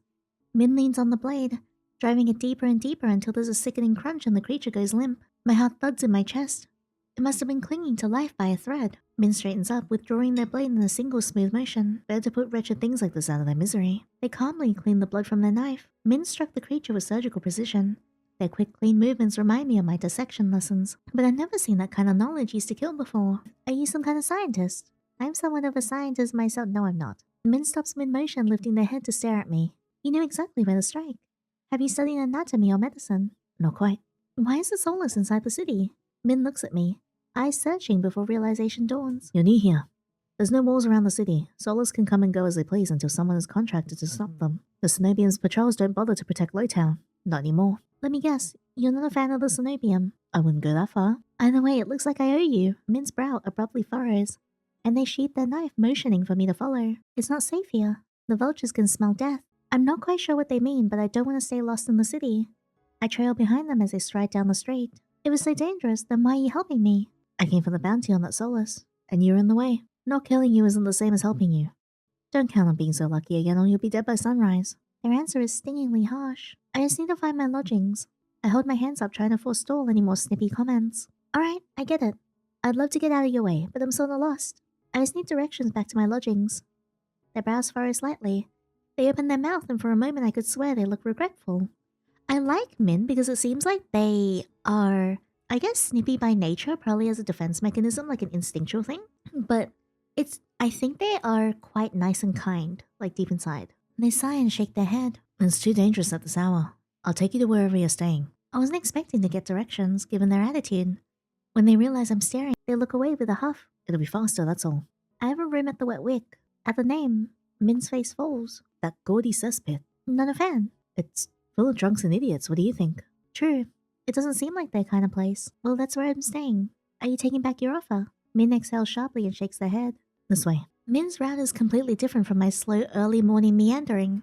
Their steps are swift and sure, even though all the streets blur together in the dark. You know the city pretty well. I grew up here. I think that's the first thing they told me voluntarily since we met. Was it always like this? Min's gaze wanders, dragging along the dingy buildings. I struggle to decipher their expression. Regret. No, Eridia was never perfect, but it used to be a place worth living in. I can't make heads or tails of Min's answer. Eridia is the last bastion of humanity in this wasteland. Where else is worth living? The Wet Wick's not much farther now. In no time at all, the shadowy alleys of Lowtown give way to brightly lit avenues and crowds of lively people. God, this place looks so pretty at night. It's as if half the city has poured into the Amaryllis district's colorful streets. Laughter, clinking glasses, and music assaults my ears from every direction. Yet most of the noise comes from the Wet Wick. Its doors hang wide open, bright lanterns framing a tall and familiar figure. Yinny. And Mhin, I see. It's hard to say which of us is more surprised. You know each other. Mhin is a freelancer who has done a few errands for me. They're quite reliable. A freelancer who wields a dagger like a scalpel. There must be more to that story. Though I can't say I remember you ever escorting travelers. Yinny nearly walked into the jaws of a Soulless. I thought bringing her here would be less trouble. Ah, if you're staying here, I take it Leander was able to help you. As it happens, I was also headed in that direction. Shall we? Fine. He still owes me for yesterday's work. Mhin drags their feet, reluctantly trailing me into the tavern. As soon as the doors open, a wave of sticky heat rolls over me. In the hour since I left, the Wick has grown suffocatingly crowded. Kuras stands a head taller than most. Even so, I nearly lose sight of him amid the sea of swarming bodies. Pardon me. As if on cue, the crowd parts. Kuras glances over his shoulder at Mhin and me before gliding through. How can anyone breathe in here? Mhin follows at a clip pace. Behind the bar, Leander holds a pair of shot glasses brimming with luminous green liquid. Yay! And now for the finishing touch. A flash of magic paints the glasses white with frost. Maybe Leander can paint me white in another way if you know what I mean. Yiddy! You'll never guess what's in these. He slides the glasses across the counter. I get my third and fourth shocks of evening in rapid succession. Ace leans against the bar, an elbow propped up on the counter. He catches the glass and lifts one to the light before turning it upside down. The contents magically congealed stay firmly in place. You're supposed to make drinks, pretty boy. Don't tell me you're wasted already. Vere, perched on the counter beside Ace, looks at the shot glass and shakes his head. What have we here? A bucket full of boogers. Leander's nose treasure. You've eaten worse. Yeah, I bet you know that, wouldn't you, Ace? Vere's lips twitch and his ears flatten when offered a glass. Ace snickers. Coward. Don't tell me you're actually. In one fluid motion, Ace throws his head back and downs a shot, drinking that. A dark look crosses Ace's face. It's chewy. Ew! So, is it like a jello shot or is it worse than a jello shot? Chewy? Wait, let me try again. Behind me, Mhin grumbles. I told you this place was a nest of degenerates. And if it isn't Kuras and Mhin. At the sound of Leander's voice, Min's pale eyes grow wide. They look ready to bolt until Kuras sets a hand on their shoulder. Kuras is like, no, you're socializing for once. This will not take long. I promise. Min's eyes dart from Kurash's hand to his face and then soften. Fine. You first. While they step forward, I linger behind, struck by a sudden revelation. All of the people I met today know each other. Good evening, Leander. Ace? Another drinking competition, I presume? Is it evening already? Just some friendly rivalry, Doctor? No need to be alarmed. Kuras acknowledges Leander and Ace with a slight nod, ignoring Vere entirely. Not that Vere seems to mind. I wonder what's happened between those two. He tilts his head, lips curving into an impish smile when he spots Mhin brooding behind Kuras. I almost didn't see you there, Mhin. Looking for your booster seat? Mhin pushes their hood back and levels Vere with a cool look. I thought pets weren't allowed in here. Vere's eyes narrow. Gosh, they're all so pretty. At the first sign of an impending fight, Leander vaults over the counter. Let's try and keep the peace. It's not every day the esteemed doctor takes us up on a drink. His arm snakes around Kurash's shoulder. You are finally taking me up on that drink, right, Kuras? I am afraid not. We're merely escorting Yinny back to our lodgings. Kuras gestures in my direction and my stomach sinks. I reluctantly step into the light. Leander's face brightens as soon as he sees me. Yinny, it's been too long. Everyone, this is Yinny. She's new to Eridia. I feel 4 pairs of eyes fix on me, and suddenly the bar seems suffocatingly small. My voice nearly catches in my throat. Hi. Again? Again. You've met. Ace and Vere regard me with subtly amused expressions. We did. Not that long ago either. To think we crossed paths here once again.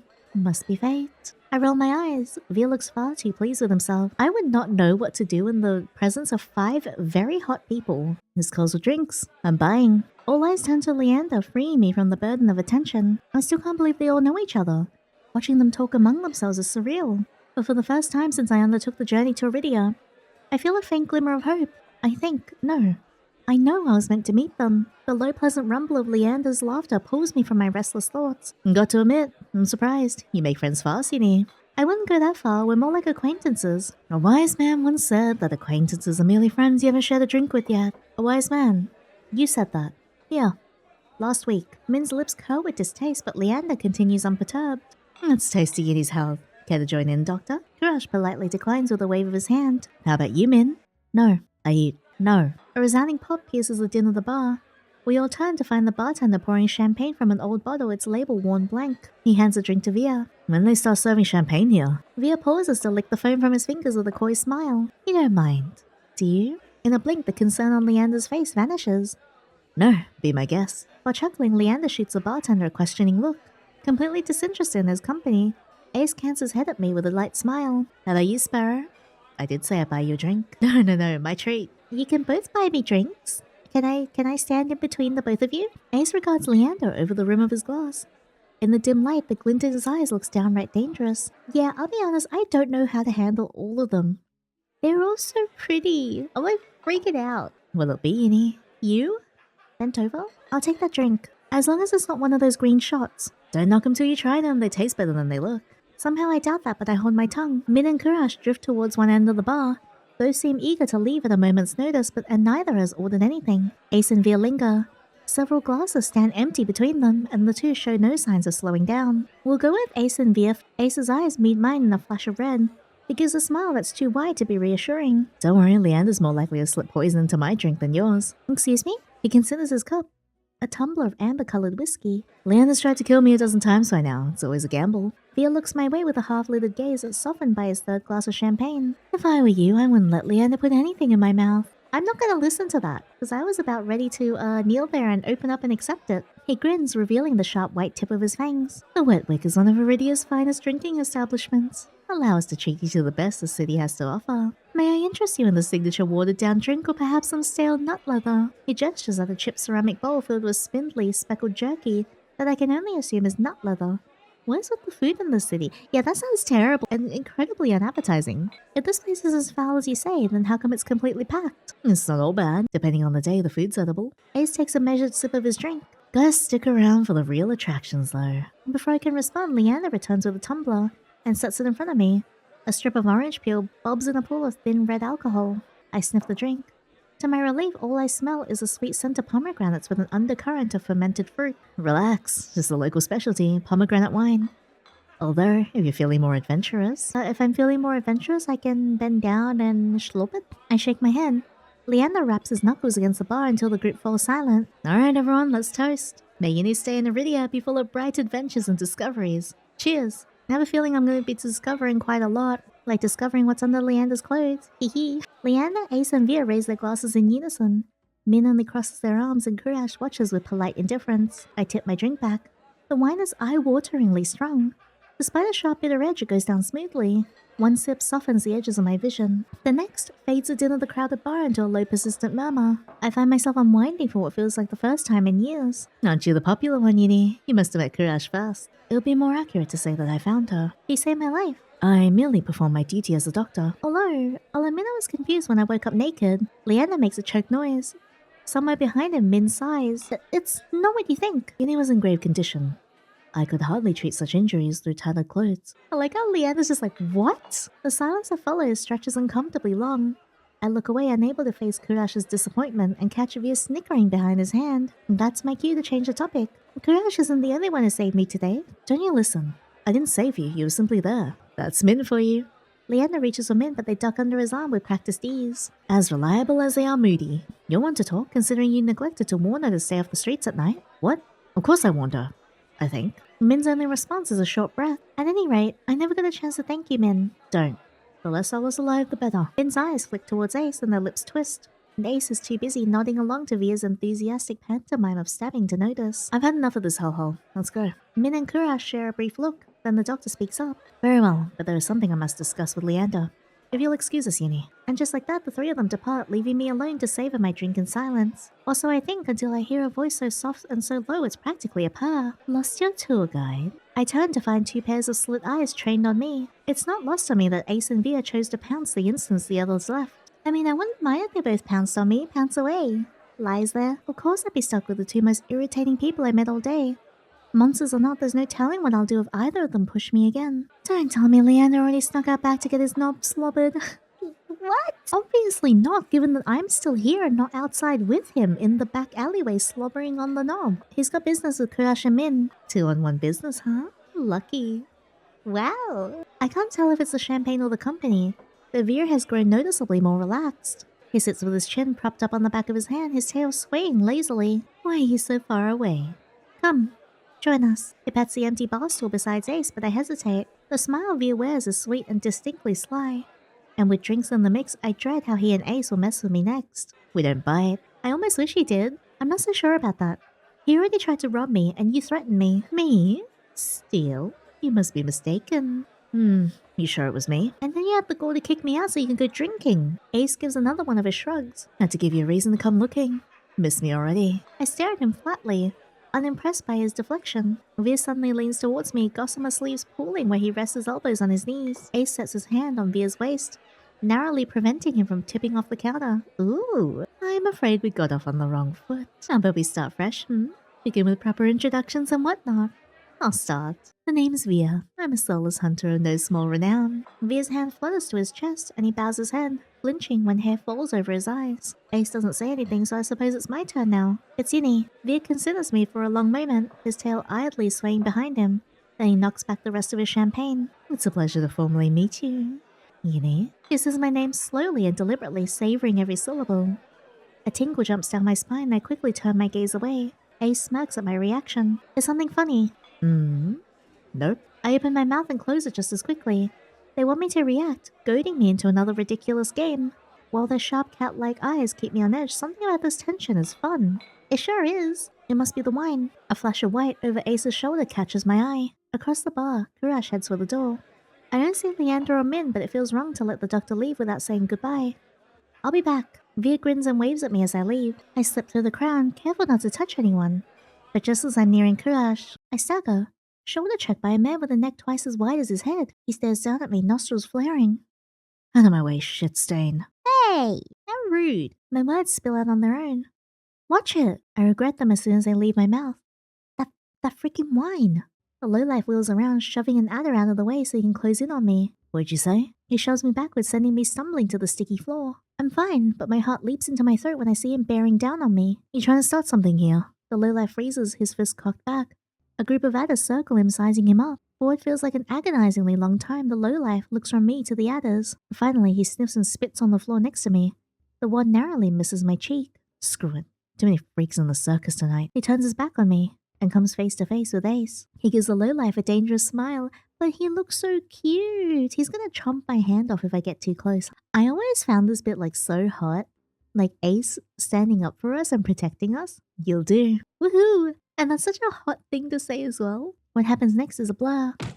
Ais's fist crashes into the man's jaw, causing a frenzy of gasps, shouts, and even cheers. I scramble to my feet as I hear the frantic crowd swarm around me. Through the ruckus, I hear Leander shouting, "Take it outside, Ais. Everyone, drinks are on me." With that, the wick erupts in hoots and cheers. The ring around me disperses as adders and onlookers rush towards the bar. Through the thinning crowd, I catch glimpses of familiar faces. Ais vanishes out the back, dragging the lowlife behind him. Kuras lingers near the door, searching. I suspect for any wounded before he departs. Mhin draws their hood up tight as they duck out the side door, while Vere leans over the counter to swipe a glass of wine from behind the bar. And Leander, seated at the opposite end of the bar, gestures dramatically and apologetically at the bartender. In a heartbeat, I realize that there's no telling when or if I'll ever see any of them again. Whoever I pursue may be the last person I get to speak to tonight. I follow. I mean, we're gonna do all of them, but first, let's go with Leander. My favorite, my Pookie. My beloved who's gonna betray me and stab me in the back, I'm pretty sure. Yet again, I find myself squeezing through a crowd to reach Leander. As the bartender leaves, Leander's expression falls with a spent sigh. He reaches over the counter to grab a bottle of black rum and skillfully pops it open for a swig. When he spots me, worry overtakes him. "Yinny, are you hurt?" Leander's in front of me in a flash, eyes searching for injuries. I can't help but let out a small laugh. "Don't worry, I've dealt with worse." "That's a relief to hear." "Sort of. You know what they say, it's not a party without some mayhem and violence." "Is that what they say?" He offers me the rum and I politely decline. I'd rather not get into more trouble if I can help it. I mean, Leander looks like trouble. And therefore, I would like to get into trouble if you know what I mean. Instead, I plop down on the bar stool, doing my best to ignore its stickiness from who knows what. He sits beside me, resting his arms on the counter's edge behind us. With how close our stools are, I feel encircled by his body. 2 days and you've already met everyone worth knowing. How are you finding Eridia so far? I don't mind it. Well, I'm still alive. Eridia's not the safest place, but I'm starting to think that nowhere is safe. I wouldn't know. I was born and raised here and haven't felt the need to venture elsewhere. To me, this is home. That sounds like a fantasy. My home haunts me in my nightmares. I don't know what it's like to be unafraid of the past. Regardless, a pang of envy strikes my heart.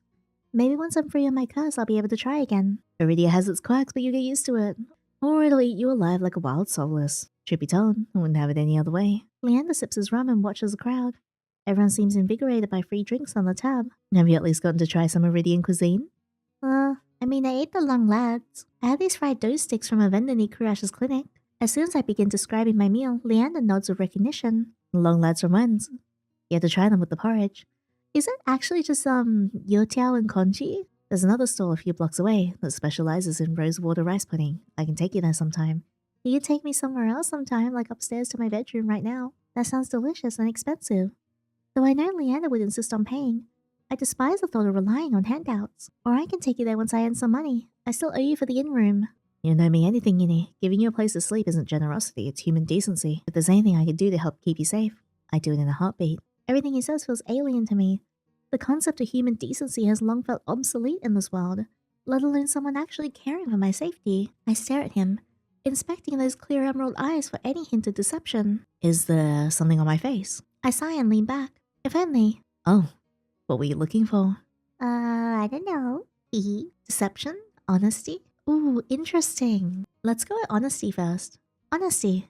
Whatever that looks like. You don't believe me? It's just that you're saying all the right things. I don't know. He is saying all the right things. I don't think I could trust him, but I'm going to anyway because I have no sense of self-preservation. So screw me, I guess. Maybe I'm just skeptical that someone like you could even exist. Leander considers this for a moment, swirling the rum around in his bottle. He sets the rum back on the counter with a dink. The next thing I know, Leander carefully takes one of my hands in his. The leather is rough, but his warmth seeps through. I can't change whatever happened in your past. Believe me, I would try if I could. But you're here now and I'll do my best to help you. I'm grateful you're even giving me a chance at all. Wow, he really is saying all the right things, and I'm falling for it hook, line, and sinker. I'm gonna die at some point, possibly, maybe. Oh well, at least it's by Leander's hand. My gaze drops to my hand, wrapped in his larger one. I remember how he felt yesterday. His smooth skin was electric to the touch. If you see what I've done, you might feel differently. He lifts my chin with the crook of his finger, forcing our eyes to lock once more. We're him. You're not dangerous, Yinny. Trust me on that. I feel trapped in the softness of his expression and the lightness of his touch. His eyes are captivating, like cut jewels peeking through long lashes. I don't get to admire them for long. Leander notices some adders watching us. Look at him blush. He looks so good when he blushes. He loudly clears his throat and pulls away. Well, maybe a little dangerous, considering I forget my manners when I'm with you. That's okay. I don't need manners. You can be as uncouth as you want. You sure have a way of capturing my attention. Yeah, you want to see some of the other ways I can capture your attention? My face flushes. I also clear my throat and rack my brain for a response. Likewise, I feel the same way. It's why I wanted to talk to you again. Leander's face softens. I want to talk to you too. Oh my god. Okay, alright, I know he's probably acting, but I can't help it. Look at him. He's so perfect. I've been wondering, is it okay that you're spending time with me? Do you have work to do with the Adderstone or anything? I don't know how his group functions, but I'm sure he likes to spend time at the Wet Wick. Don't worry, there's plenty of work to do, but not tonight. Some days are slower than others. You came at the right time. Not yet, I haven't. I smile, comforted by the idea of having good luck for once in my life. Sorry I crashed your little party. I had no idea you all knew each other. I had no idea you knew all of them. How'd you manage to meet everyone so quickly? I honestly don't know. It's been a whirlwind. I'm a little jealous. Part of me wants to keep you all to myself. Please do. Go ahead. I'm not gonna complain. For your own safety, of course. Ah, yes. Safest by your side, and then you turn out to be the biggest danger of them all, right? Everyone might seem nice, but half of them are monsters and the other half have their own faults. You sound like you know them really well. I do. Probably more than some of them realize. Are you curious about anyone? I'm happy to tell you what I know. Ooh, let's go with Vere first. What do you know about Vere? Leander shakes his head slowly, his expression grave. He's a living example of the Cenobium's cruelty. Most days they keep him on a short leash. I'm surprised you met him. I feel bad for him. I didn't even know the Cenobium had prisoners. The Cenobium is an ode to false heroism and unethical practices. But Vere is by no means a model citizen. He's on that leash for the good of the people. You don't want to know the rumors I've heard. Apparently he's done some reprehensible things. I'm sure you have as well, right? But if you hate the Cenobium, do you actually believe that? To love or hate the Cenobium's one thing, but take one look at Vere in combat, you know he's better off in a cage. What about Mhin? Mhin's interesting, not very forthcoming, though I get the feeling they could use a friend. You want to befriend them? Yeah, didn't have to try, right? Unfortunately, they prefer to be alone. What makes you say that? I've known them since they arrived in Eridia. We work well together, but they turn down every attempt I made at friendship. Sometimes even paying Mhin for work can be a struggle. Is Mhin part of the Adderstone? No, contract only. Though they take jobs more often than some of the Adderstone do. I don't take it personally. I suggest you don't waste your energy on someone who won't respect your time. Kuras? Kuras seems like a good person, though it's hard to believe anyone's a good person these days. What does your gut tell you? He's good. I think he means well. It's rare to find someone like that. It's hard to tell. He's definitely keeping some secrets up his sleeve. Everyone has secrets, don't they? Not everyone. What? You trying to say you don't have secrets, Leander? Well, do you think he might be able to cure my curse? Leander starts to speak, then pauses. Kuras is only a doctor. Your situation is a bit more complex and of the magical variety. Besides, getting his attention requires a miracle on its own. Even on the good days, the queue for the clinic rounds the block 3 times over. Ace. So you're friends with Ace? You could say that. We've known each other for a long time. Have you guys banged? Define long time. 6 years, give or take. He tells me I'm the first decent human he met after coming from the Shroud. Could just be flattery, though. Flattery from Ace. I feel like we're talking about different people. Really? What'd you think of him? He was a jerk. I think he's a jerk. I thought he was going to kill me when I first met him. It scared me half to death for no reason. Leander's staff was a laugh, eyes twinkling with fondness. Ace does well in Eridia because he knows how to scare people, but don't let it get to you. He's a monster. You don't think he's a threat? Not in the slightest. I like to think of us as rivals. We keep each other on our toes, you know? Have you two boing? Being rivals with a monster sounds like a death wish. Well, you should keep your distance from him. But me, you'd be surprised how much I can handle. Oh, how much can you handle, Leander? Would you like to show me? I would love to see. His blush is so cute. By the way, have you kept our little secret? Our secret? He wriggles his fingers at me. Oh, he means my curse. No one knows, except you. Leander beams, his bright eyes crinkling at the corners. My heart flutters. Don't, Yinny! I'm relieved to hear that. Let me know if you have some time to talk privately. I've already gathered some relevant information that you might be interested in. Like, are we gonna talk privately or like... Talk privately, if you know what I mean. Really? That was fast. I live to serve. Oh, I bet you do. It's barely been a full day. I don't doubt that Leander is flooded with connections, but I wonder what he's been able to dig up so soon. Thank you. I don't know how to thank you. We can talk about what I found first. Then you can decide how to thank me. Or I can decide for you. Wow. Whoa. If you're not busy, we could go upstairs. Okay. It's hard for me to hide my eagerness. Yeah, eagerness in more ways than one. Or maybe it's desperation. Maybe that too. Add any new knowledge about my curse. Oh, my response comes out swiftly. I'm not busy. Leander gets to his feet, accessories jingling with each movement. After you. Oh my god, I'm so excited, I can't wait. Only after we enter my in-room do I start to overthink the situation. The room is a little more than a dark box with a bed in the middle, which I forgot to make.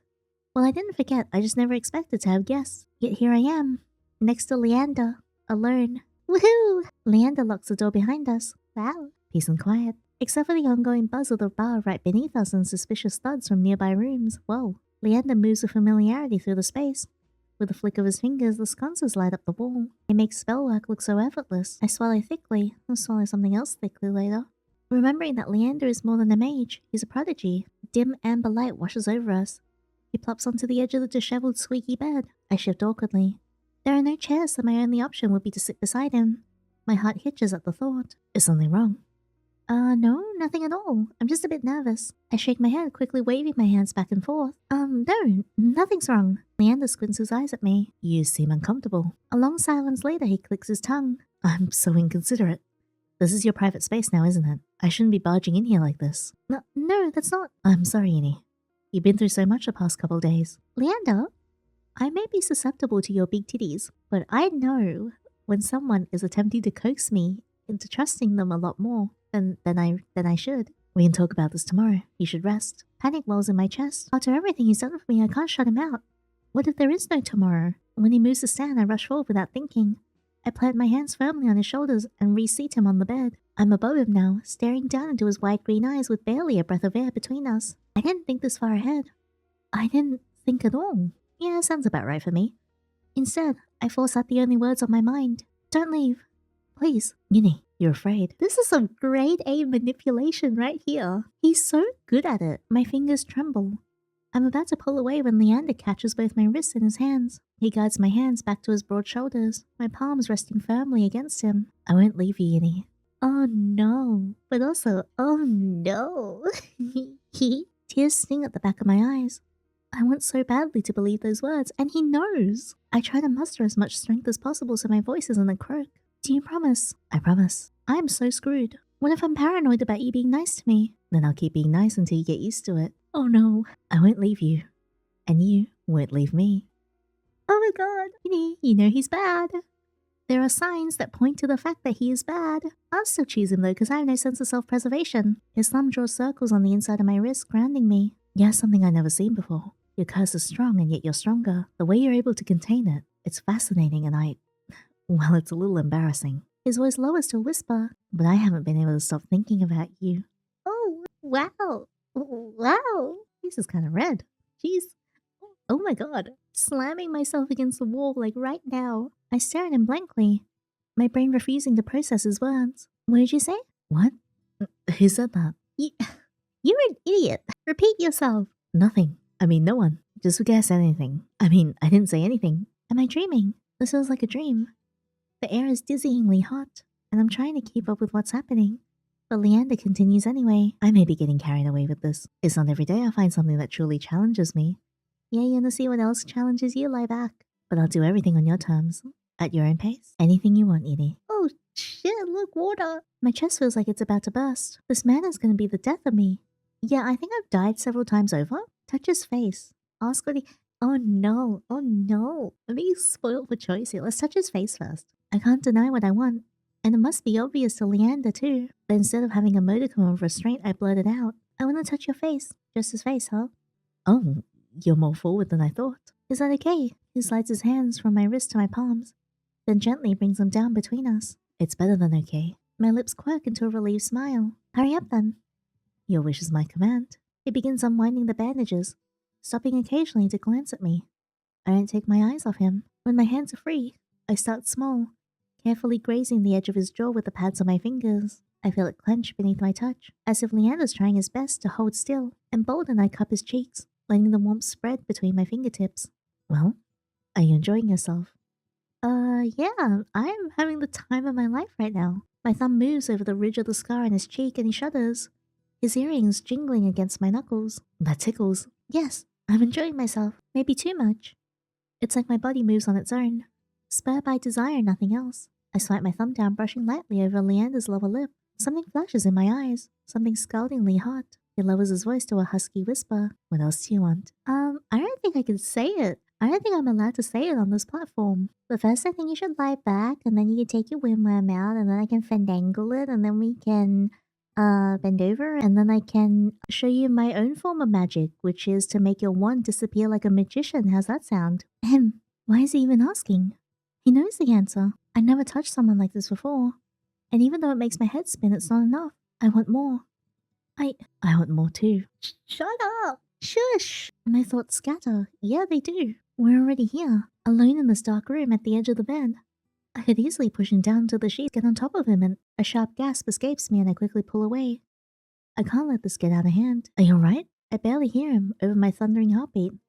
I nod, clumsily wrapping my hands with the bandages. Yeah, I'm fine.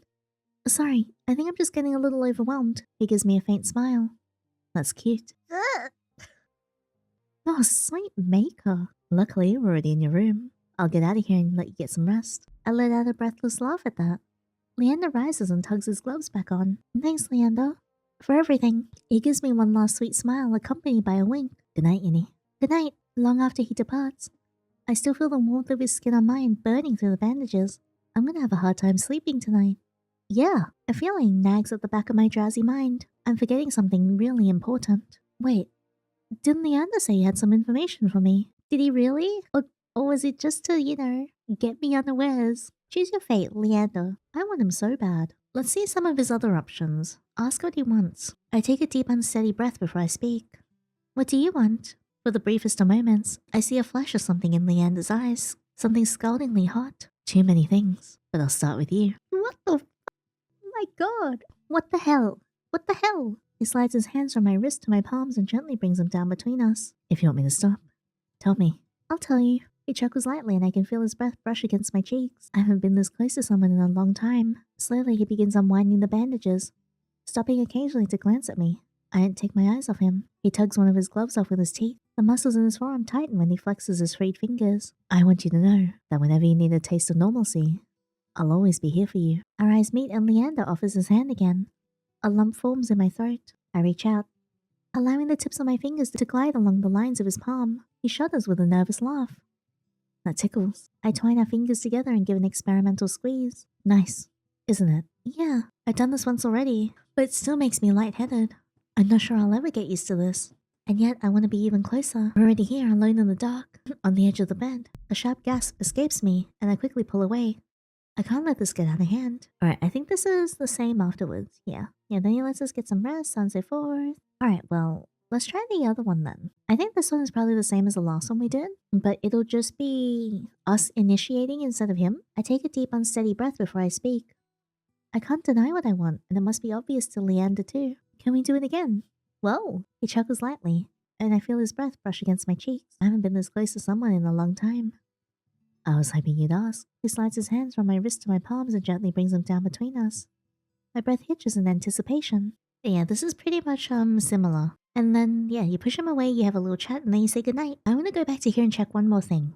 What if we say deception instead of honesty? Deception? Condescension, disdain. Take your pick. I hear his full laugh again, like rich velvet to my ears. You're really something. Though I can't blame you for being paranoid. Well, did you find anything? I'm still looking. I'm always game for a staring contest. He sets the rum back down on the counter with a clink. The next thing I know, Leander carefully takes one of my hands in his. The leather is rough, but his warmth seeps through. I can't change whatever happened in your past. Believe me, I would try if I could. But you're here now, and I'll do my best to help you. Okay. Alright, so yeah, just goes back to being the same. Alright, well if that's the case, I want to try some of the others' endings. Alright, I think this time, let's go with Ais. Morbid curiosity draws me after Ais. I slink out the back of the wet wick. The alley is dead silent, not really what I expected from a fight. A dull crunch reaches my ears and a thud. I peer around the corner of the building, careful to keep hidden. The dark glistening red coats the ground, spidering down shallow ridges on the cobblestone. It guides my eye to a collapsed body across from me. Once so violent, the lowlife is now little more than a sack of crumpled flesh blotted with mud. Ais exhales, his breath misting against the cold air. Blood flecks his knuckles as he looms over the motionless man. Fear spreads like ice in my bones. Moments ago he was joking and friendly with the others, but now, Ais's crimson eyes find me in the dark. Not running, Sparrow. I warily rise to my feet, moonlight illuminating my face. I thought I was out of sight. Got eyes on the back of my head. Ais steps off the man. My eyes stay locked onto his body. It's wet with layers of blood and grime, completely still. He's alive. Are you sure? Calling me a killer. Or a liar. Killer. Must be scared. You won't hurt me. It comes out less confident than I'd like. His eyes flick down my body then up again. Not like him, at least. What? You're gonna hurt me in what? You're gonna hurt me in another way? Like, are you gonna hurt me in like the sexy way? Ais tries to rub his reddened knuckles clean, but ends up smearing the blood around more. I keep making bad impressions on you. I didn't know you cared about my opinion. Just prefer you didn't piss yourself when we talk. Annoyance bubbles in my chest. Well, I'm not pissing myself even with your bad impressions. Like the first time we met, Ais chips away at my fear, replacing it with irritation instead. He kneels beside the lowlife and frisks him. I can't help but wonder if the crime was worth the punishment, but I hold my tongue. Deftly, Ais's hands search through the man's pockets. It doesn't take him long to find his prize. A cigarette and a matchbox. He strikes a match, and sparks illuminate his angular features with a golden glow. It's distracting for a moment, but my gaze inevitably drops back to the muddy body. You're just gonna leave him there. Ais draws deep from his cigarette. He exhales heavily, smoke curling past his lips. I breathe in a sweet spice scent. As his tension melts away, he looks at me with cool-lidded eyes. Should I give him a blanket? Unbothered by the maybe corpse, he takes a seat on the crate opposite the bar. I stand awkwardly, forgetting why I came here in the first place. An unpleasant silence stretches between us. Weather's nice. Cold, murky, and humid, he means. I want to believe he's teasing me, but for all I know, this is pleasant for Eridia. Was Princess good company? He takes a long drag. His metal rings catch on the light of the cigarette in a flash of red. The Soulless who escorted you back. You named it Princess. Jealous? I return his smile. You have no idea. I think your nickname's more fitting. Sparrow. I'm not sure where Ais got it from. Maybe I should tell him to call me by my name, but it's kinda nice. It is pretty cute, honestly. Not that I'd ever tell him that. Before I can dissect my feelings, I quickly change the subject back to the Soulless. She was cute. She was kinda cute. In a weird way. I glance absentmindedly at my hand, remembering how she nuzzled my palm. Ais's eyes softened for a brief moment. Her tail wouldn't stop going when she got back. The group of them don't get much attention. She is very cute. Think she's cute now. Wait till you see her tricks. You told her tricks. Princess is a smart one. She'll learn anything if you have the right rewards. Sounds about right. The idea of tame Soulless is so outlandish to me. I was attacked by a mindless, bloodthirsty beast and he's talking about them like they're pets. That it's possible because of the sea spring. I need to get the answers he wouldn't give me before. I carefully take a seat beside him on the crate, contemplating my strategy. Ais doesn't seem to mind. He closes his eyes, tilts his head back against the wall, relaxed, without the pressure of his intense gaze. I feel myself ease up. As long as I keep my attention away from the bloody heap across from us, I glance over at Ais and let my eyes linger. A sea glass-colored tattoo spirals up his arm, painting over the grooves of muscle. Silver jewelry glints in the moonlight, drawing my eyes to his bare chest. Rough hands, carved jaw, his ears, his horns, his pupils.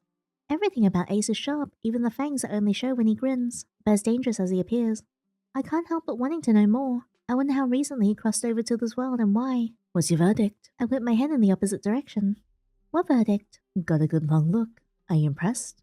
Or do I need work? My face grows hot. You're annoying. He responds with a low chuckle, draped in smoke. Didn't stop me from staring. My embarrassment spikes. Without thinking, I blurt out a new topic. I have questions about the sea spring. Boredom eclipses his amusement in an instant and he closes his eyes again. Of course you do. I thought I made myself clear about what you'd be giving up. Yeah, before you kick me out to go drinking. I still need to know more. My turn for a question. Sounds more like an order and I bristle under his narrow gaze. Fine. He takes a long pull from his cigarette and lets the smoke trail slowly from his nose. Your curse. What about it? The song and dance is all too familiar.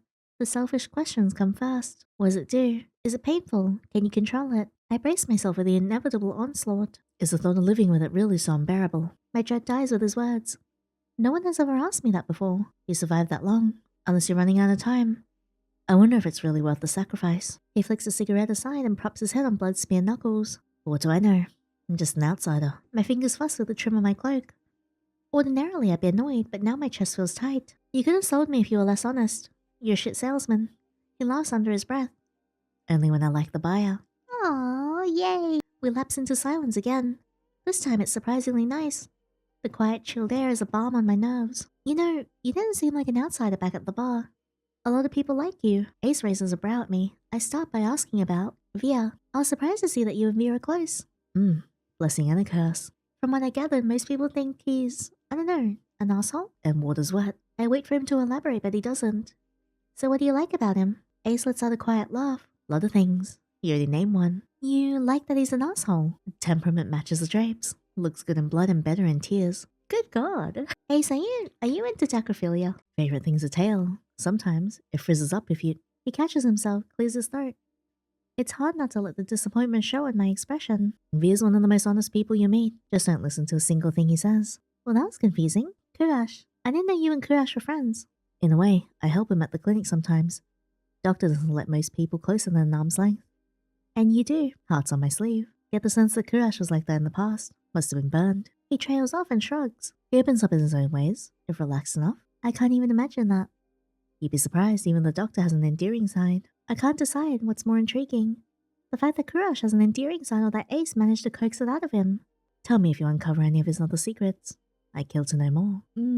Mhin. Maybe Mhin doesn't necessarily like you, but they definitely pay attention to you. Ace's exasperated reaction takes me off guard. He growls, pinches the bridge of his nose. I make enemies as easy as I breathe, Sparrow. Doesn't bother me. But that dove's gotten out for me for no reason. Maybe they're unsettled by the sea spring. It's not about that. Goes without saying that they got some issues. Don't think they understand that you catch more flies with honey than vinegar. Honey has left a bad taste in my mouth in the past. Could be the same for them. At least you're capable of a conversation. Do me a favor and teach the doves some manners. Thought they'd lay off eventually if I didn't bite. Hasn't happened yet. I briefly consider the possibility that Mhin wants to get bitten, but I'm not about to propose that. Leander. You and Leander clearly get along well. You like Leander? Yeah? I sure do. Doesn't everyone? He's helped me a lot since I arrived in Eridia.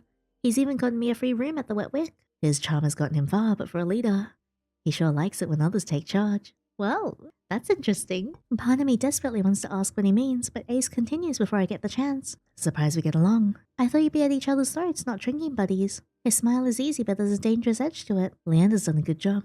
For a human. Naturally, there'll come a time when his resolve will be tested.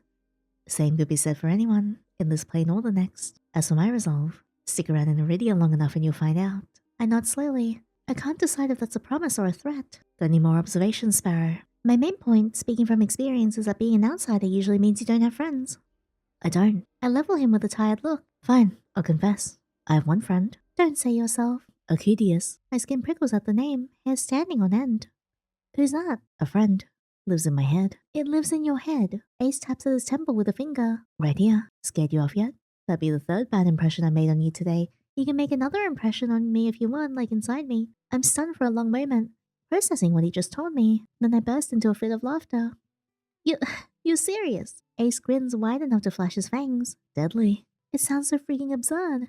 Especially on top of everything I've gone through in the past 2 days. Feels like I'm living a fever dream. I come close to death more times than I can count. I've encountered tame Soulless and a horrifying group mind. Now I'm supposed to believe that there's someone living inside Ace's head. There are tears in my eyes, and by the time I rein myself in, Ace waits patiently, lips quirked in amusement. Sorry, I didn't mean to laugh. You just made it sound so normal. The tension that wound my shoulders so tightly has melted away. For the first time in a long time, I don't feel like I'm bracing to break. I feel like I can breathe. Dukas, where in the rat's ass are you? A shout cracks a spell. Rough shouts echo down the street, followed by the thunder of heavy boots sloshing through mud. The voices share the lowlife's accent. The same lowlife who still may be dead, lying bloodied across from us. I nearly forgot about him. Same here. I jump to my feet as the voices get louder. They're closing in quick. Ace pulls me by the wrist out of the alley, away from the beaming moonlight. We dive into a nook between buildings, veiled in the shade of tattered canopies. It's a tight fit.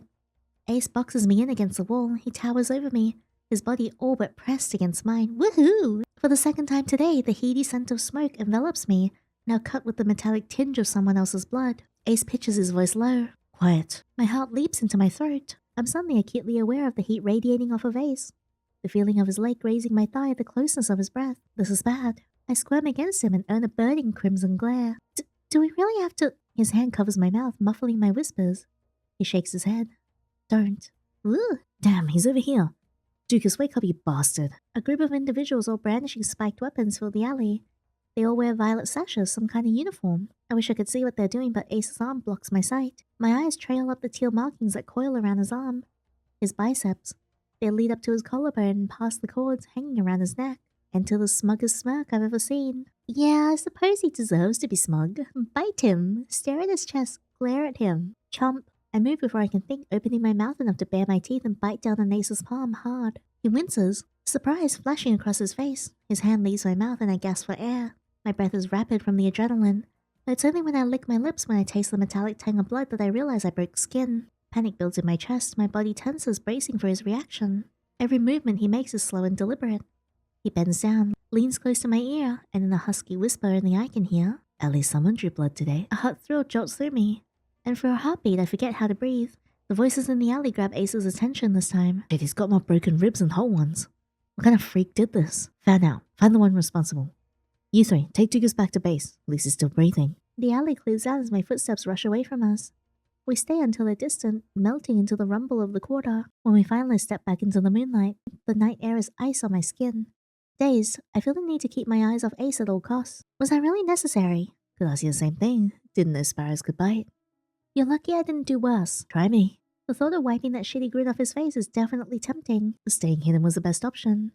Would be a hassle to run into them with you here. What, because I'm dead weight? Because 3 bad impressions are enough for a day. The answer is too vague for my liking, but he's probably right. Either way, I don't have energy to argue. Come on, Sparrow. Let's get you home before you're framed for murder. Very funny. We reach the front of the wet wick too quickly. I hate to admit it, but I don't want to separate from Ace yet. And not just because he never answered my questions. He's infuriating. As much as he makes me feel on edge, he can also make me feel safe, secure somehow. You know where to find me. At the creepiest place in the world. Take your time before you decide to drink. I happen to like your shitty attitude. Ah! It takes me a moment to process that, then my eyes flooded down to my feet. I'll keep that in mind. When I glance back up from the ground, Ace is already down the street, disappearing into a throng of people. No fanfare, not even a wave. Asshole. Oh, I love him though. Alright, let's try some of these other options. Stare at his chest. Unfortunately, I don't have a lot of options. My eyes dart away from his face, following the line of his necklace down to his chest. The way the pendant hangs above his abdomen just before the skin gets swallowed by darkness. A thrill jolts through me, my face hot beneath his touch. This can't be happening. Why am I getting so worked up in this situation? The voices in the alley grab Ace's attention this time. Okay, I think that's pretty much the same. What about the other ones then? This one wishes just glare at him. I would love nothing more than to chew him out, but his hand is clamped over my mouth. I fix him with the deadliest glare I can muster. Ace responds with a wolfish grin, and I realize I've locked myself into eye contact with him. A thrill jolts through me, my face hot beneath his touch. This can't be happening. Why am I getting so worked up in this situation? Okay, and then it just goes back to the same thing. So, next character. Let's go with Vere. Vere's got some interesting dialogue. Of all the people I met, only one left me with more questions than answers. Vere knows more than he's letting on, I'm certain of it. Still, lingering doubt looms heavy over my decision. Can I really trust someone who lies so readily? Returning to the bar is slow work with the heavy crowd vying for drinks. When I find Vere, he's leaning against the counter, elbows propped up on the edge and a wine glass raised to his lips. I catch myself staring. And judging by the looks I see thrown his way, I'm not the only one. Yet there's a clear ring around Vere no one else seems bold enough to cross. Look how small his waist is. Tiny. I didn't think he planned on sticking around. One ear perks up at the sound of my approach. A free drink's a free drink, even if it tastes like stale rat piss. Didn't you say you wouldn't be caught dead slumming it in the shithole? Vere takes a delicate sip from his glass, but his tail thrashes below the bar. You called me red-handed. He peers at me over the rim of his glass. In the low light, his eyes glitter, jewel bright with amusement. However, will you punish me? I figured my company's punishment enough for you. Vere's lips twitch, and he smiles despite himself. I saw your little run-in with that gibbering imbecile. Quite the show. A muscle in my jaw flexes.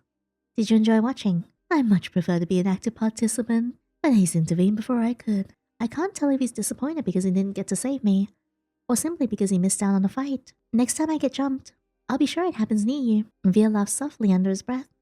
He rests his glass on the counter with a sharp clink. I did warn you, didn't I? He moves closer and I tense, my heart leaping in anticipation. But he only runs his hand up my arm to dust off debris, no doubt picked up from the floor, with a touch far gentler than I expected. About finding trouble. He murmurs under his breath, while his fingers rub small circles into my shoulder. I whisper, for fear of what my voice might do if I speak up. I can take care of myself. It comes out sharper than I intended, and Vere lets me go with a sigh. So, did you come here for praise? Or will a head pat suffice? Can I have both?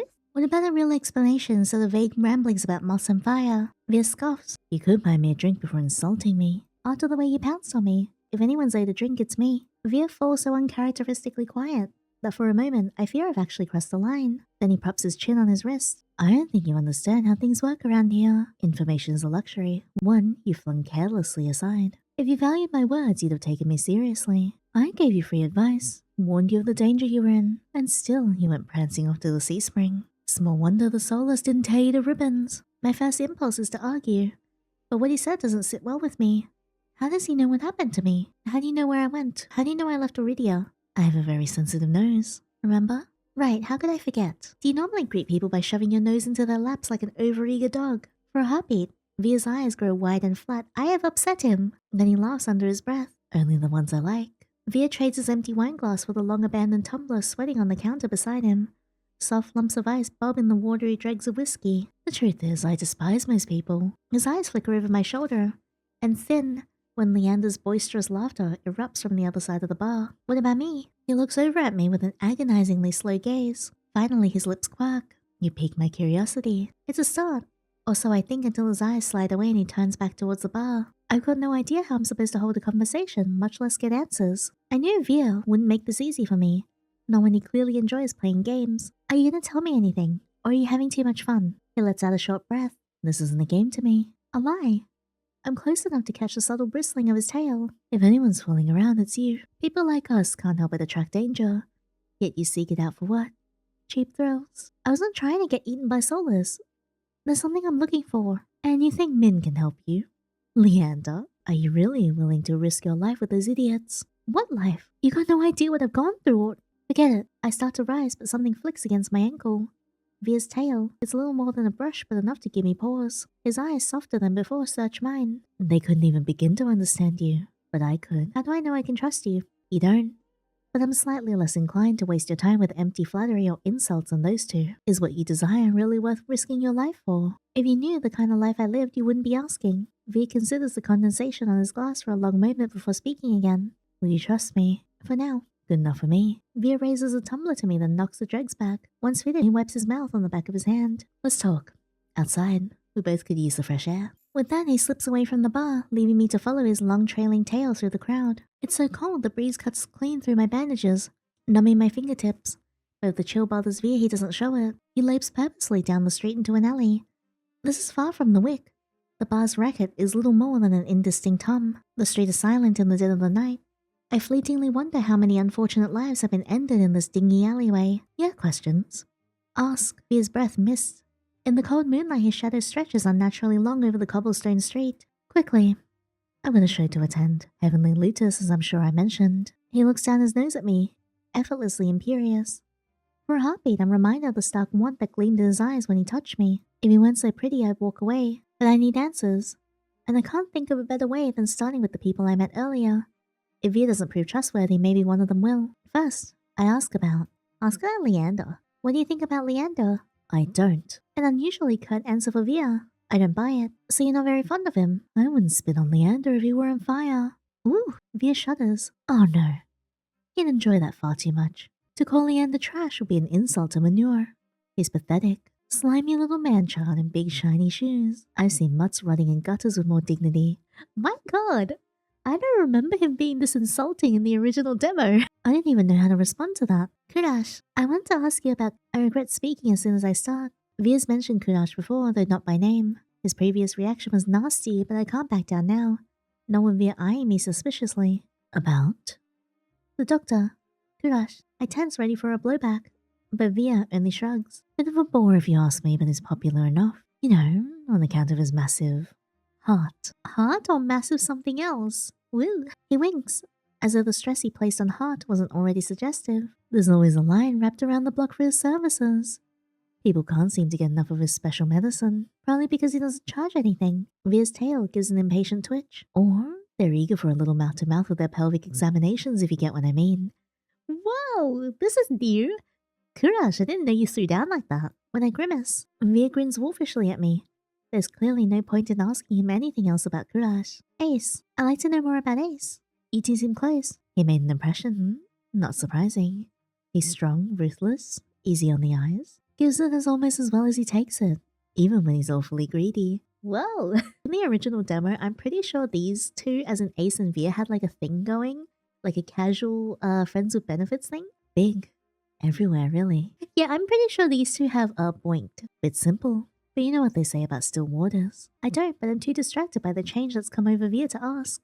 A coy smile plays at his lips as he winds a finger around the chain dangling from his collar. I thought you didn't like most people. Ais isn't most people. He's better. Our eyes meet, and Vere's tender expression curdles. Aww. He makes a tiny sound of distaste in the back of his throat. He's more trouble than he's worth. Dangerous too. Stay far away from him and those red-eyed freaks if you value your safety or your sanity. Are you just saying that so you can keep having Ais to yourself? Is that why you scolded me for going to the sea spring? I really don't think Ais is as bad as you're saying. You don't know him. Not like I do. Alright, we get it, you two boinked. The corner of his lip twitches. Before I can ask my next question, Vere gives a frustrated growl. I haven't got all night for idle gossip. Isn't there something more interesting we can talk about? You? No, I'm more interested in learning about you. That catches me off guard. What about me? Nothing worth having comes easy or cheap in this world. You're clearly set on this thing you've spoken of, your very reason for being. Have you considered what might happen should your struggles prove futile? If what you desire is beyond your grasp, I'll never stop looking. I'll find what I'm looking for no matter what it takes. I won't give up. I can't, even if you lose everything. Haven't you noticed? I really haven't got much left to lose. To cling so tenaciously to a slim hope. How fascinating. Now where were we? Oh yes. You had 2 questions left. 2? But you haven't explained anything. Then I suggest you make your last questions count. So much for being helpful. But I suppose that's just how information works in this exhausting city. Leander told me that the Cenobium imprisons people. Did he mean you? Leander's a moaning fool with a throbbing victim complex. He loves to see himself as a savior. But the only difference between his cronies and the Cenobium stooges are the uniform. I'm at a loss for words. I don't know what surprises me more. The bluntness which he speaks or the venom lacing his ordinarily silken voice. You're asking who? When you should be asking why. Says the asshole counting my questions. The look he throws me is infuriatingly self-satisfied. Fine. Why were you imprisoned? For the same reason the Cenobium would snatch you away. I'm something special. Vere bows his head, gathering his hair in his hand and lifting it from his shoulders to bare his neck to me. See this collar? He cranes his neck, inviting me to lean closer. It looks unremarkable, doesn't it? Maybe to the untrained eye, but there's an enchantment. Barely visible, like ink long faded with age. Intricate spellwork has been inscribed on the collar. If I touched it, I might be able to figure out what kind of magic it holds. Touch the collar. I reach forward to touch the buckle. Vere's hand lashes out. Long, slender fingers wrap around my wrist and flex, exerting just enough pressure to hint at how easily he could snap my bones. Don't you know better than to touch without asking? Can I? Please? Our eyes meet. His, thin with amusement. No. You may look, but don't touch. He lets go of my arm. I smooth down my bandages. I can't lose my composure again. By now I fully expected Vere to walk away, but the fact that he's still here suggests he either forgot about his warning, or he was never counting my questions to begin with. Are you saying that's what will happen if the Cenobium finds out I'm different? I'll be collared. Doubtful. They keep me around because I'm the best at what I do. And what exactly are you the best at? Killing. He says it carelessly without hesitation. As long as I wear the collar, I'm made to hunt the Cenobium's dizzying array of enemies. Monsters, soulless, noisy dissidents who grow overbold. I'm bound by their will until the day I die. That's awful. Vere murmurs in agreement. It is, isn't it? And that's all I have time for. I really must leave now. I'll be late. That's it. Why'd you bring me here if you weren't going to explain anything? He has the nerve to laugh. He's so cute when he laughs. Isn't that obvious? I wanted to lure you out here so I could eat you. You're lying again. And you're asking far too many questions with someone with so much to hide. He glances pointedly at my hands and I shove them deeper into my cloak. What makes you think I'm hiding anything? Oh, I don't know. Maybe it's a tough act. Or the way you tense up at the slightest provocation. More likely it's the bandages. Not exactly subtle. I'll be going, unless you're willing to share some morsels with me. There's a biting edge to his playful tone. I can't tell you anything. Wrong. You can start with what you are. I take a step backwards, but uh-oh. My back hits a wall. Vere follows me in lockstep. He rests his left hand on the wall beside my head, caging me in. Woohoo! Covered on!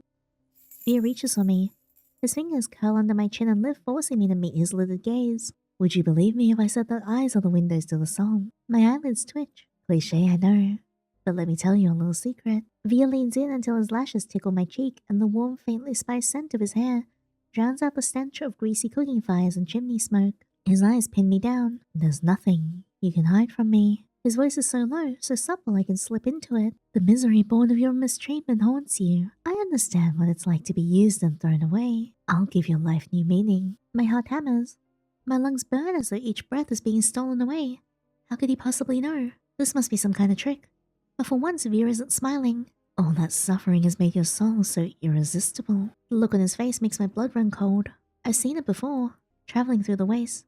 Lanterns would occasionally reveal carcasses picked clean by starving scavengers, whose eyes shone in the dark with that same ravenous hunger. Vere takes a shuddering breath. You're trembling. What if you and I went somewhere quieter? Alone. Resist him. Part of me wants nothing more than to let him take me. To surrender completely to him, it would be so easy. But I'm not about to give up now. You're late. The lutist. Vere blinks. His voice comes out soft and breathy. Shame. He eases back. And for what it feels like the first time since he's cornered me, I breathe, but my relief is short-lived. Nimble fingers trail down my jaw before tilting my chin up. His touch is further light and teasing, but my pulse still leaps. One last thing, Yinny. Spoken so softly that the pounding on my heart nearly drowns out his words. Call me a dog again, and I'll break you. Understood. In what way? Like in the murder way or the sexy way? His lips curve, but there's no humor in his voice. Yes, good. As soon as Vere releases me, I sink against the alley wall to catch my breath. He looks down on me. Let's get one thing straight. I ate a monster 3 times your size for breakfast. 2, actually. The first tasted dreadful, like a fisherman's antique ashtray, but that's beside the point. You and I may be alike, but don't ever forget what I am, or what I do best. He smiles wide enough to flash his sharp white fangs. As much as a warning as a smirk, the crash of shattering glass cuts through the air. I whip around to see a drunk stumble past the alley, leaving a trail of beer and broken glass in his wake. I glance back at Vere, but he's gone, vanished into the dark. I'm left in the deserted alley, trembling with a delirious mixture of exhaustion and excitement. Crap. Only once my racing heartbeat slows do I make my way back towards the wick, guided by the distant sounds of reverie. That was interesting. I want to get the other ending. Alright, here it is. When he tries to kill us this time, we're gonna reach out to him. Darkness laps at the edge of my vision, drowning all my pain and fear and leaving me adrift. A single thought claws free. I can't give up. As Vere bends over me, my hand seems to move on his own, weakly crawling up his chest. It'll all be over soon. Even through the gauze, his skin feels white hot, an anchor for my rapidly dissolving mind. My fingers close around the chain dangling from his collar and I yank. Little more than a gentle tug, but Vere's breath hitches. I twist my hand, pulling the chain tighter and tighter until the collar dimples his throat and his eyes darken with a base of hunger. Let me go. Vere's mouth snaps shut with the sharp click of his teeth. The blush was cute, though. He shakes his head, as though to compose himself, then gently loosens the knot of my fingers from his chain. When he finally speaks, his voice is soft and breathy. Shame. He eases back. And for what feels like the first time since he's cornered me, I breathe, but my relief is short-lived. Nimble fingers trail down my jaw before tilting my chin up. His touch is feather light and teasing, but my pulse still leaps. Vere's lips twitch into a smile, his white-ringed pupils thinning with amusement. You're fun, Yinny, even if you frequently forget your place. But if you ever call me a dog again, I'll break you. Understood. When I narrow my eyes at him, he laughs under his breath. Alright, well, this is still the same. Alright, maybe in this way he doesn't kill you anymore. So I think in Vere's route, he might not kill you anymore. Because I couldn't get any other options other than the 2 that we saw. Oh well, we still have Kuras and Mhin left. So let's go with Kuras. Hot on Kuras's heels, I squeeze out of the bar. Of everyone I've met, he seems the most likely to help me, and the least likely to murder me on a whim. This morning he said I could go to his clinic whenever I needed help. Time to see if a man is of his word. I breathe a sigh of relief once I'm free of the crowded bar. Hearing me, Kuras turns my way. Yinny, I take it the Amaryllis district is not to your liking. Sometimes. The mage who raised me made bizarre comments about the Amaryllis district, and now, I think I finally understand what she meant. It's a bit overwhelming, but it's not why I stepped out. You do not require treatment after that fall, do you? I scowl up at him and he holds out his hands in a mollifying gesture. I apologize, Yinny. Please, continue. There you are. Someone cuts across me towards Kuras, stopping us both in the middle of the street. Even in the dim pink haze that blankets everything, there's no mistaking her pressed white uniform. She's from the Cenobium, though the flourishes on her clothing look a bit different from the others I've seen. I swiftly step back, making myself as inconspicuous as possible. Nervous onlookers sidestep Kuras and the cleric. They form an island of white in a sea of people teeming with color. Is this about time? Persistence is not always a virtue, so she said last time. Then take this, and be gone. Kuras reaches into his coat and produces 3 tiny glass vials, bound together with a thick leather cord. A silvery powder shimmers inside. He gently flicks the vials, watching the contents swell, and extends them to the cleric. This is it. She looks extremely unimpressed. Looks can be deceiving. He throws me a glance and a swift smile, and I'm too surprised to respond. Kuras was the first to warn me about the Cenobium. No one had anything good to say about it, and yet here he is, openly dealing with the Cenobium cleric in the Amaryllis district. I glance at Kuras and then to the cleric. He seems to notice me for the first time. A new patient of yours. Her eyes linger on me for long, tense moments, but when Kuras steps between us, she sighs and disappears into the seething crowd. Yinny, is something amiss? What was that about? Lower your voice. It is of little consequence. That's all you have to say. After the earful you gave me about the cenobium, you... Be calm. He holds one finger to his lips, which suddenly curls into a cat-like smile. For now, please join me on another short stroll. Kurash's golden eyes twinkle in the low light. He beckons me away from the main thoroughfare and down a side street filled with vendors hawking late-night snacks. What? Wait! Powerfully curious despite myself, I hurry after Kuras. Each of his long, graceful strides easily doubles mine. I catch a glimpse of his gleaming white coat as it disappears around the corner of the street. The moment I catch up, the enticing scents of freshly baked goods flood my nose. My stomach rumbles loudly. One honey pistachio cookie, please. That sounds so good, I should bake those. Coming right up, without breaking his swift pace, Kuras plucks a sticky confection out of the merchant's hand and offers it to me. The heavenly smell makes my stomach rumble again. I take a bite without hesitation. That's delicious. Kuras watches me with an indulgent smile, and I notice he hasn't gotten anything for himself. You're not hungry. Do not concern yourself with me. He stops mid-sentence, his eyes darting back the way we came. The hairs stick up on the back of my neck. I turn, just enough to peek over my shoulder, hoping I don't look too suspicious. Sure enough, it's the same cleric who waylaid us in the street, now looking very irritated. Uh-oh. Well, disappointment can be a learning experience. Glimmers of realization dawn over me as I stare up at him. What exactly was in those vials? Perhaps a potent alchemical catalyst, or some stale fish skin. The two do resemble one another and it can be quite difficult to tell them apart. Is he serious? I chance another glance at the cleric, who's now trying to elbow her way between the food stalls. A few people move aside, but most don't even notice her efforts. The street is too packed with hungry patrons. Shall we? Without waiting for my response, Kuras glides swiftly into the crowd once more. You're messing with her. You're messing with the cenobium cleric. I am astounded that you would even suggest it. Kuras! I must still look incredulous because his smile softens. He lifts his hand as if to pat my shoulder, then stops himself. You have nothing to fear from her. He ducks into what looks like an abandoned doorway that opens into a small covered market. The stalls there are packed with more spices than I knew existed. Taking a short breath makes me sneeze. Kuras slows his pace, occasionally pausing to examine the insistent hawker's wares. Wait, he looks up from a display of livid red leaves, each as long as my forearm. You said I have nothing to fear, but everyone in Eridia seems wary of the cenobium. People fear the obvious trappings of power, wealth, force, or an ostentatious tower. For my part, I find such trappings disappointing. The cenobium once had great potential. They squandered it decades ago in the pursuit of trinkets, pleasure, and petty tyranny. Their narrow prosaic interests have rendered them blind to all else that moves. I think that's the most I've ever heard Kuras say on any topic. You sound like you know them well. Kuras lets out a long, low sigh. You miss Helloyinny. Familiarity breeds contempt, and I am more familiar with the cenobium's crude methods than I would like to be. Now I'm getting somewhere. Something beyond vague warnings or swift deflections. I decide to press the point while I have the chance. Familiar how? Kuras stops in front of a pickled fruit display, and I nearly run into his back. He steps aside at the last moment, but rests his arm gently but firmly on my waist. Woo! Tense, but he's careful to avoid my bandaged hands. Man, Kuras is gorgeous. I think his color scheme is like my favorite, because the gold looks really pretty with his skin tone and also the white and everything as well. Our pursuer refuses to take no for an answer. Again, I thought we lost her in the crowd. I crane my neck to look for the cleric, but Kuras shakes his head. This way. The next street over is home to high-end brothels with steep stairways and shadowy passages, perfect for discreet trysts or losing a persistent tail. Pink curtains and painted facades sprawl around me like giant colorful warren, and then it takes a few more twists and turns down blind alleyways and narrow walkways before I'm completely turned around. Kuras, however, seems to be following some map in his mind. He takes each turn with swift confidence, guiding me with the occasional nudge. The passage between teetering buildings is so narrow that we have to slink through single file. Just a little further. His effortless grace is almost infuriating. It takes every ounce of concentration I have to avoid tripping through loose tiles, discarded clothes, and unidentifiable rubbish. Meanwhile, Kurash's long legs seem to float over every obstacle. His clothes are still pristine despite the soot-stained walls around us. How the hell does he do it? Some sort of enchantment woven into his jacket. A glamour spell. I'm still trying to puzzle it out when I realize how warm the alley has become. The tiny gap between Kuras and me radiates heat, like a brilliant midday sun at the peak of summer. Stay close to Kuras. I definitely don't want to get lost here. I stay as close to Kuras as I can without actually touching him. I promise I will not lose you. Was I that obvious?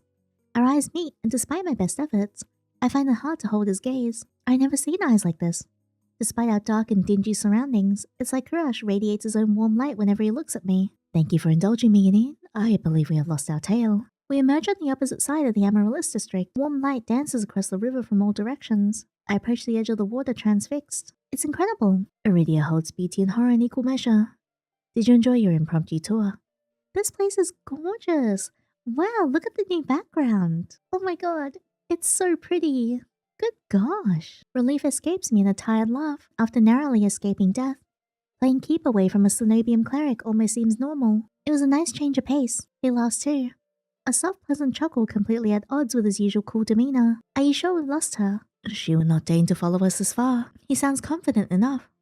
I was starting to wonder if we'd have to make a full circuit of the city to ditch her. A flicker of lamplight falls across the shore, softening his features. I should escort you back to your lodgings. It would be unwise to let you go alone. What about you? Are you staying at the Wet Wick? Of course not. Then you're going back to your clinic alone. You just said that was a bad idea. He pauses, stares at me, then his expression relaxes into a gentler smile. Fear not, Yinny. Only the most desperate or foolish would dare lay a hand on me. It sounds insane after 2 near-death Soulless encounters, but part of me believes him. A few townsfolk huddle beneath street lamps and in doorways, desperate to be as close to safety as possible. Kuras, on the other hand, looks more relaxed than ever. He strolls along the riverbank as if it were broad daylight. Even walking beside him made me feel more secure, warmer inside and out. I seize that faint spark of hope and muster my courage. Did you mean it this morning? When you said I could come back to you for help? Every word. His mouth vanishes, replaced by calm focus. I don't know what to say to that. I half expected his offer to be courtesy, and an easy way to get me out the door. The fact that he meant it. Why do you ask? His eyes flick briefly to my arm, the one that he miraculously reattached when he found me. I can almost imagine him counting the neat stitches. I wanted to be sure. I'm still figuring out who's trustworthy and who's trouble. I see. Eridia does tend to attract extreme individuals. Including you. Ah, Yinny. I refuse to incriminate myself in your eyes. I can recognize a smooth deflection when I hear one. If he won't talk more about himself, maybe he'll tell me about someone else. I decide to ask about Leander. Why'd you send me to Leander for help? If you know Eridia better than Leander. The company he keeps can be questionable, but I had confidence in him. Yeah, his attitudes were rough around the edges. Leander always preferred the company of those like him, survivors of Lowtown's harsh realities. He must have noticed how they flocked to him. I nod. Leander seemed to know every person in the Wet Wick, and that's a good thing. Leander's closest peers trust him with their lives. I would say that counts for something. Vere. How do you know Vere? Ooh. Kuras visibly stiffens, and I remember the venom in Vere's voice when he grabbed me. That freaking doctor. It looks like the feeling is mutual. Regrettably, Vere is one of my worst patients. How did you cross his path? He stole my room key. You're fortunate he did nothing else. He's far deadlier than he seems. There's a reason for the collar and chain. Vere seems suspicious to me. I hesitate, waiting for Kuras to elaborate, but he seems to find even the thought of Vere distasteful. Ais. Have you ever been out to see Ais at the sea spring? Once. Only once. Seems like a spring with miraculous powers would interest a doctor. A long silence follows. So long that I'm not sure Kuras heard me. I'm about to repeat myself when he finally speaks in a near whisper. Ais is the rare newcomer who has immediately proven himself worthy of respect. The sea spring is another matter. Hidden depths often contain unwelcome secrets. You can say that about anything here. A fair point. Nonetheless, I've seen many purported wonders, and the sea spring is unlike any other. Only time will tell what that means. Mhin. Sounds like you and Mhin know each other well. Kuras heaves a long-suffering sigh. I know them better than most, but not as well as I would like. Like you, Mhin is a recent arrival. The time here has been particularly difficult, as much as I would like to help. He trails off. I know exactly what he's talking about. Mhin doesn't seem like the sort to accept help. Do they always pick fights with adversaries twice their size? I have implored them not to. They rarely listen. With my curiosity sated for now, I fall silent. I wish Kuras had given me a little more to go on, but he's almost as tight-lipped about the others as he is about himself. When we circled back to the Wet Wick, the Amaryllis district seems even more raucous than before. Drunken patrons overflow into the wine-scented streets. How am I supposed to sleep with all this racket? I suggest the stiffest drink at the bar. Alternatively, a ball of wax. Very funny. Even with how tired I am, I'm not sure I'll get a wink of sleep. I'm about to say goodnight when someone staggers out of the wick and collides into me. Ooh. I stumble back, heels teetering on the edge of the filthy gutter. Yinny. The next thing I know, a pair of warm arms catch me around the waist. I find myself staring up at Kuras, pressed against his chest. His grasp loosens, but he doesn't quite let me go. Something shifts in his gaze. His eyes fix on my face, and I feel myself going hot all over at his intense scrutiny. What does he see in me? What is he looking for? Kuras? My apologies. Even after moving away, Kuras's warmth permeates my clothes. I quickly tug my cloak straight, trying to recollect my scattered thoughts. Good night. Thanks for everything today. You're most welcome. He turns and slips into the crowd, though I can pick out his pristine white coat with ease. A chilly gust howls down the street. When did it get so cold? Goodbye, Kuras. Alright, so I don't think I see anything else with Kuras, so we just have one more character left to meet. which is Mhin. I can't let Mhin slip away so easily. They might be the most standoffish person I met so far, but they're the only one who seems somewhat neutral on the cenobium. My gut tells me they know more about that tower than they're letting on. By the time I make it out the bar, Min's already halfway down the street. Drawing my cloak close to ward off the chill, I hurry after them, but at this hour, the Amaryllis district is full of carousers, while Mhin slips through the crowd with surprising agility. I struggle to keep pace. The edges of their cloak flutters as they round the corner. Determined to catch up, I take the same turn into a dim side street. But Mhin is nowhere to be seen. Didn't you learn your lesson earlier? I nearly jump out of my skin, whirling to find Mhin behind me. They don't even look ruffled. They fold their arms, pointedly staring me down. I thought getting eaten would have nearly taught you that being out alone at night is dangerous. I'm not alone, am I? It's a good thing I'm not alone then, isn't it? Mhin looks at me in blank confusion for a moment before realization dawns. Are you always so persistent? I don't really know how to read them. They shift between aggressive and hesitant without warning. I have no idea how to tell which way they'll swing. I can't help but feel a little thrill when pink sweeps across their cheeks. I kinda have to be. It's how I stay alive. Mhin recovers their composure quickly, mouth shifting into a frown. They glance away, eyes scanning the street. Their gaze lingers on a particular building, another tavern, before they look back at me. You've been lucky so far, but it won't last. Nobody in the city is trustworthy. Not even you? Or Kuras? Not even you. Yeah, exactly. Especially not me. Edgy. I met clams that open up much more willingly than Mhin. But even they don't talk about themselves much. They must have opinions, but even if they don't talk about themselves much, they must have opinions on... Leander? Leander seems fond of you. He's an idiot. An obnoxious blowhard who can't shut up to save his life. Yes, I'm sure he does blow hard. Their words are harsh, but at complete odds with the flush creeping across their flushed face. Is that all? Mhin huffs.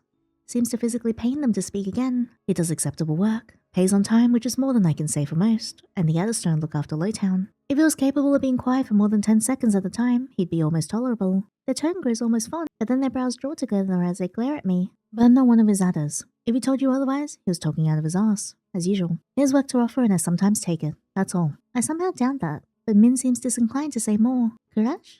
You and Kuras seem to get along well though. The tense lines of Min's face softens.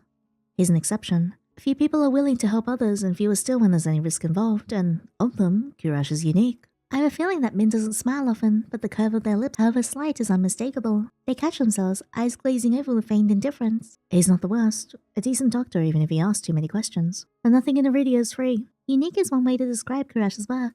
Unconsciously, I grip my stitched arm where the Soulless severed it. Mhin glances at me, almost knowingly. The only one of his kind, not replicable by anyone else. It's a fitting word. I wonder what injuries Kuras has healed for Mhin, and whether they know how he does it. But if they did, I doubt they'd tell me. What about Ais? You don't seem to like Ais.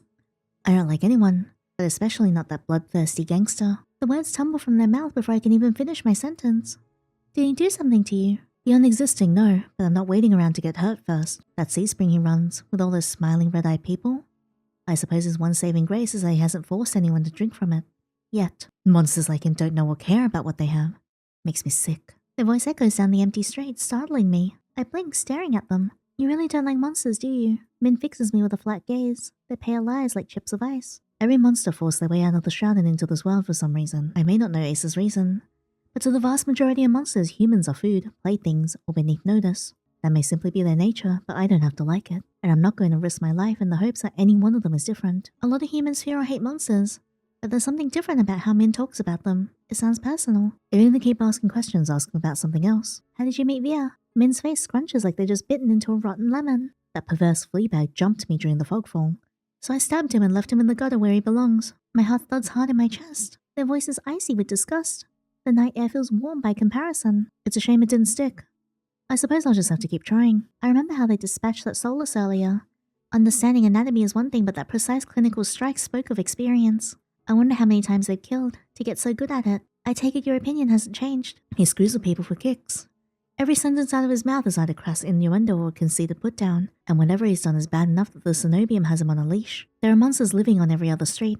He's the only one who needs a muzzle before he's taken out on a walk. Belatedly, I close my mouth. That's so interesting though, I can't wait to find out why. Doors bang open at the end of the street. Light and laughter pour out of the tavern, followed by a group of giggling people in white uniforms. Cenobium students having a night out on the town. Mhin hesitates only for a moment before they start down the street after the students. When I follow close on their heels, they grimace, speaking through gritted teeth. Why are you still following me? When I ask them about Vere, I notice something odd.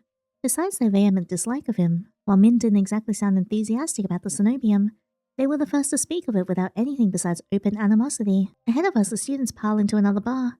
Mhin ducks into the alley next to it. If nobody in the city is trustworthy, what about the cenobium? The line of their narrow shoulders abruptly tenses.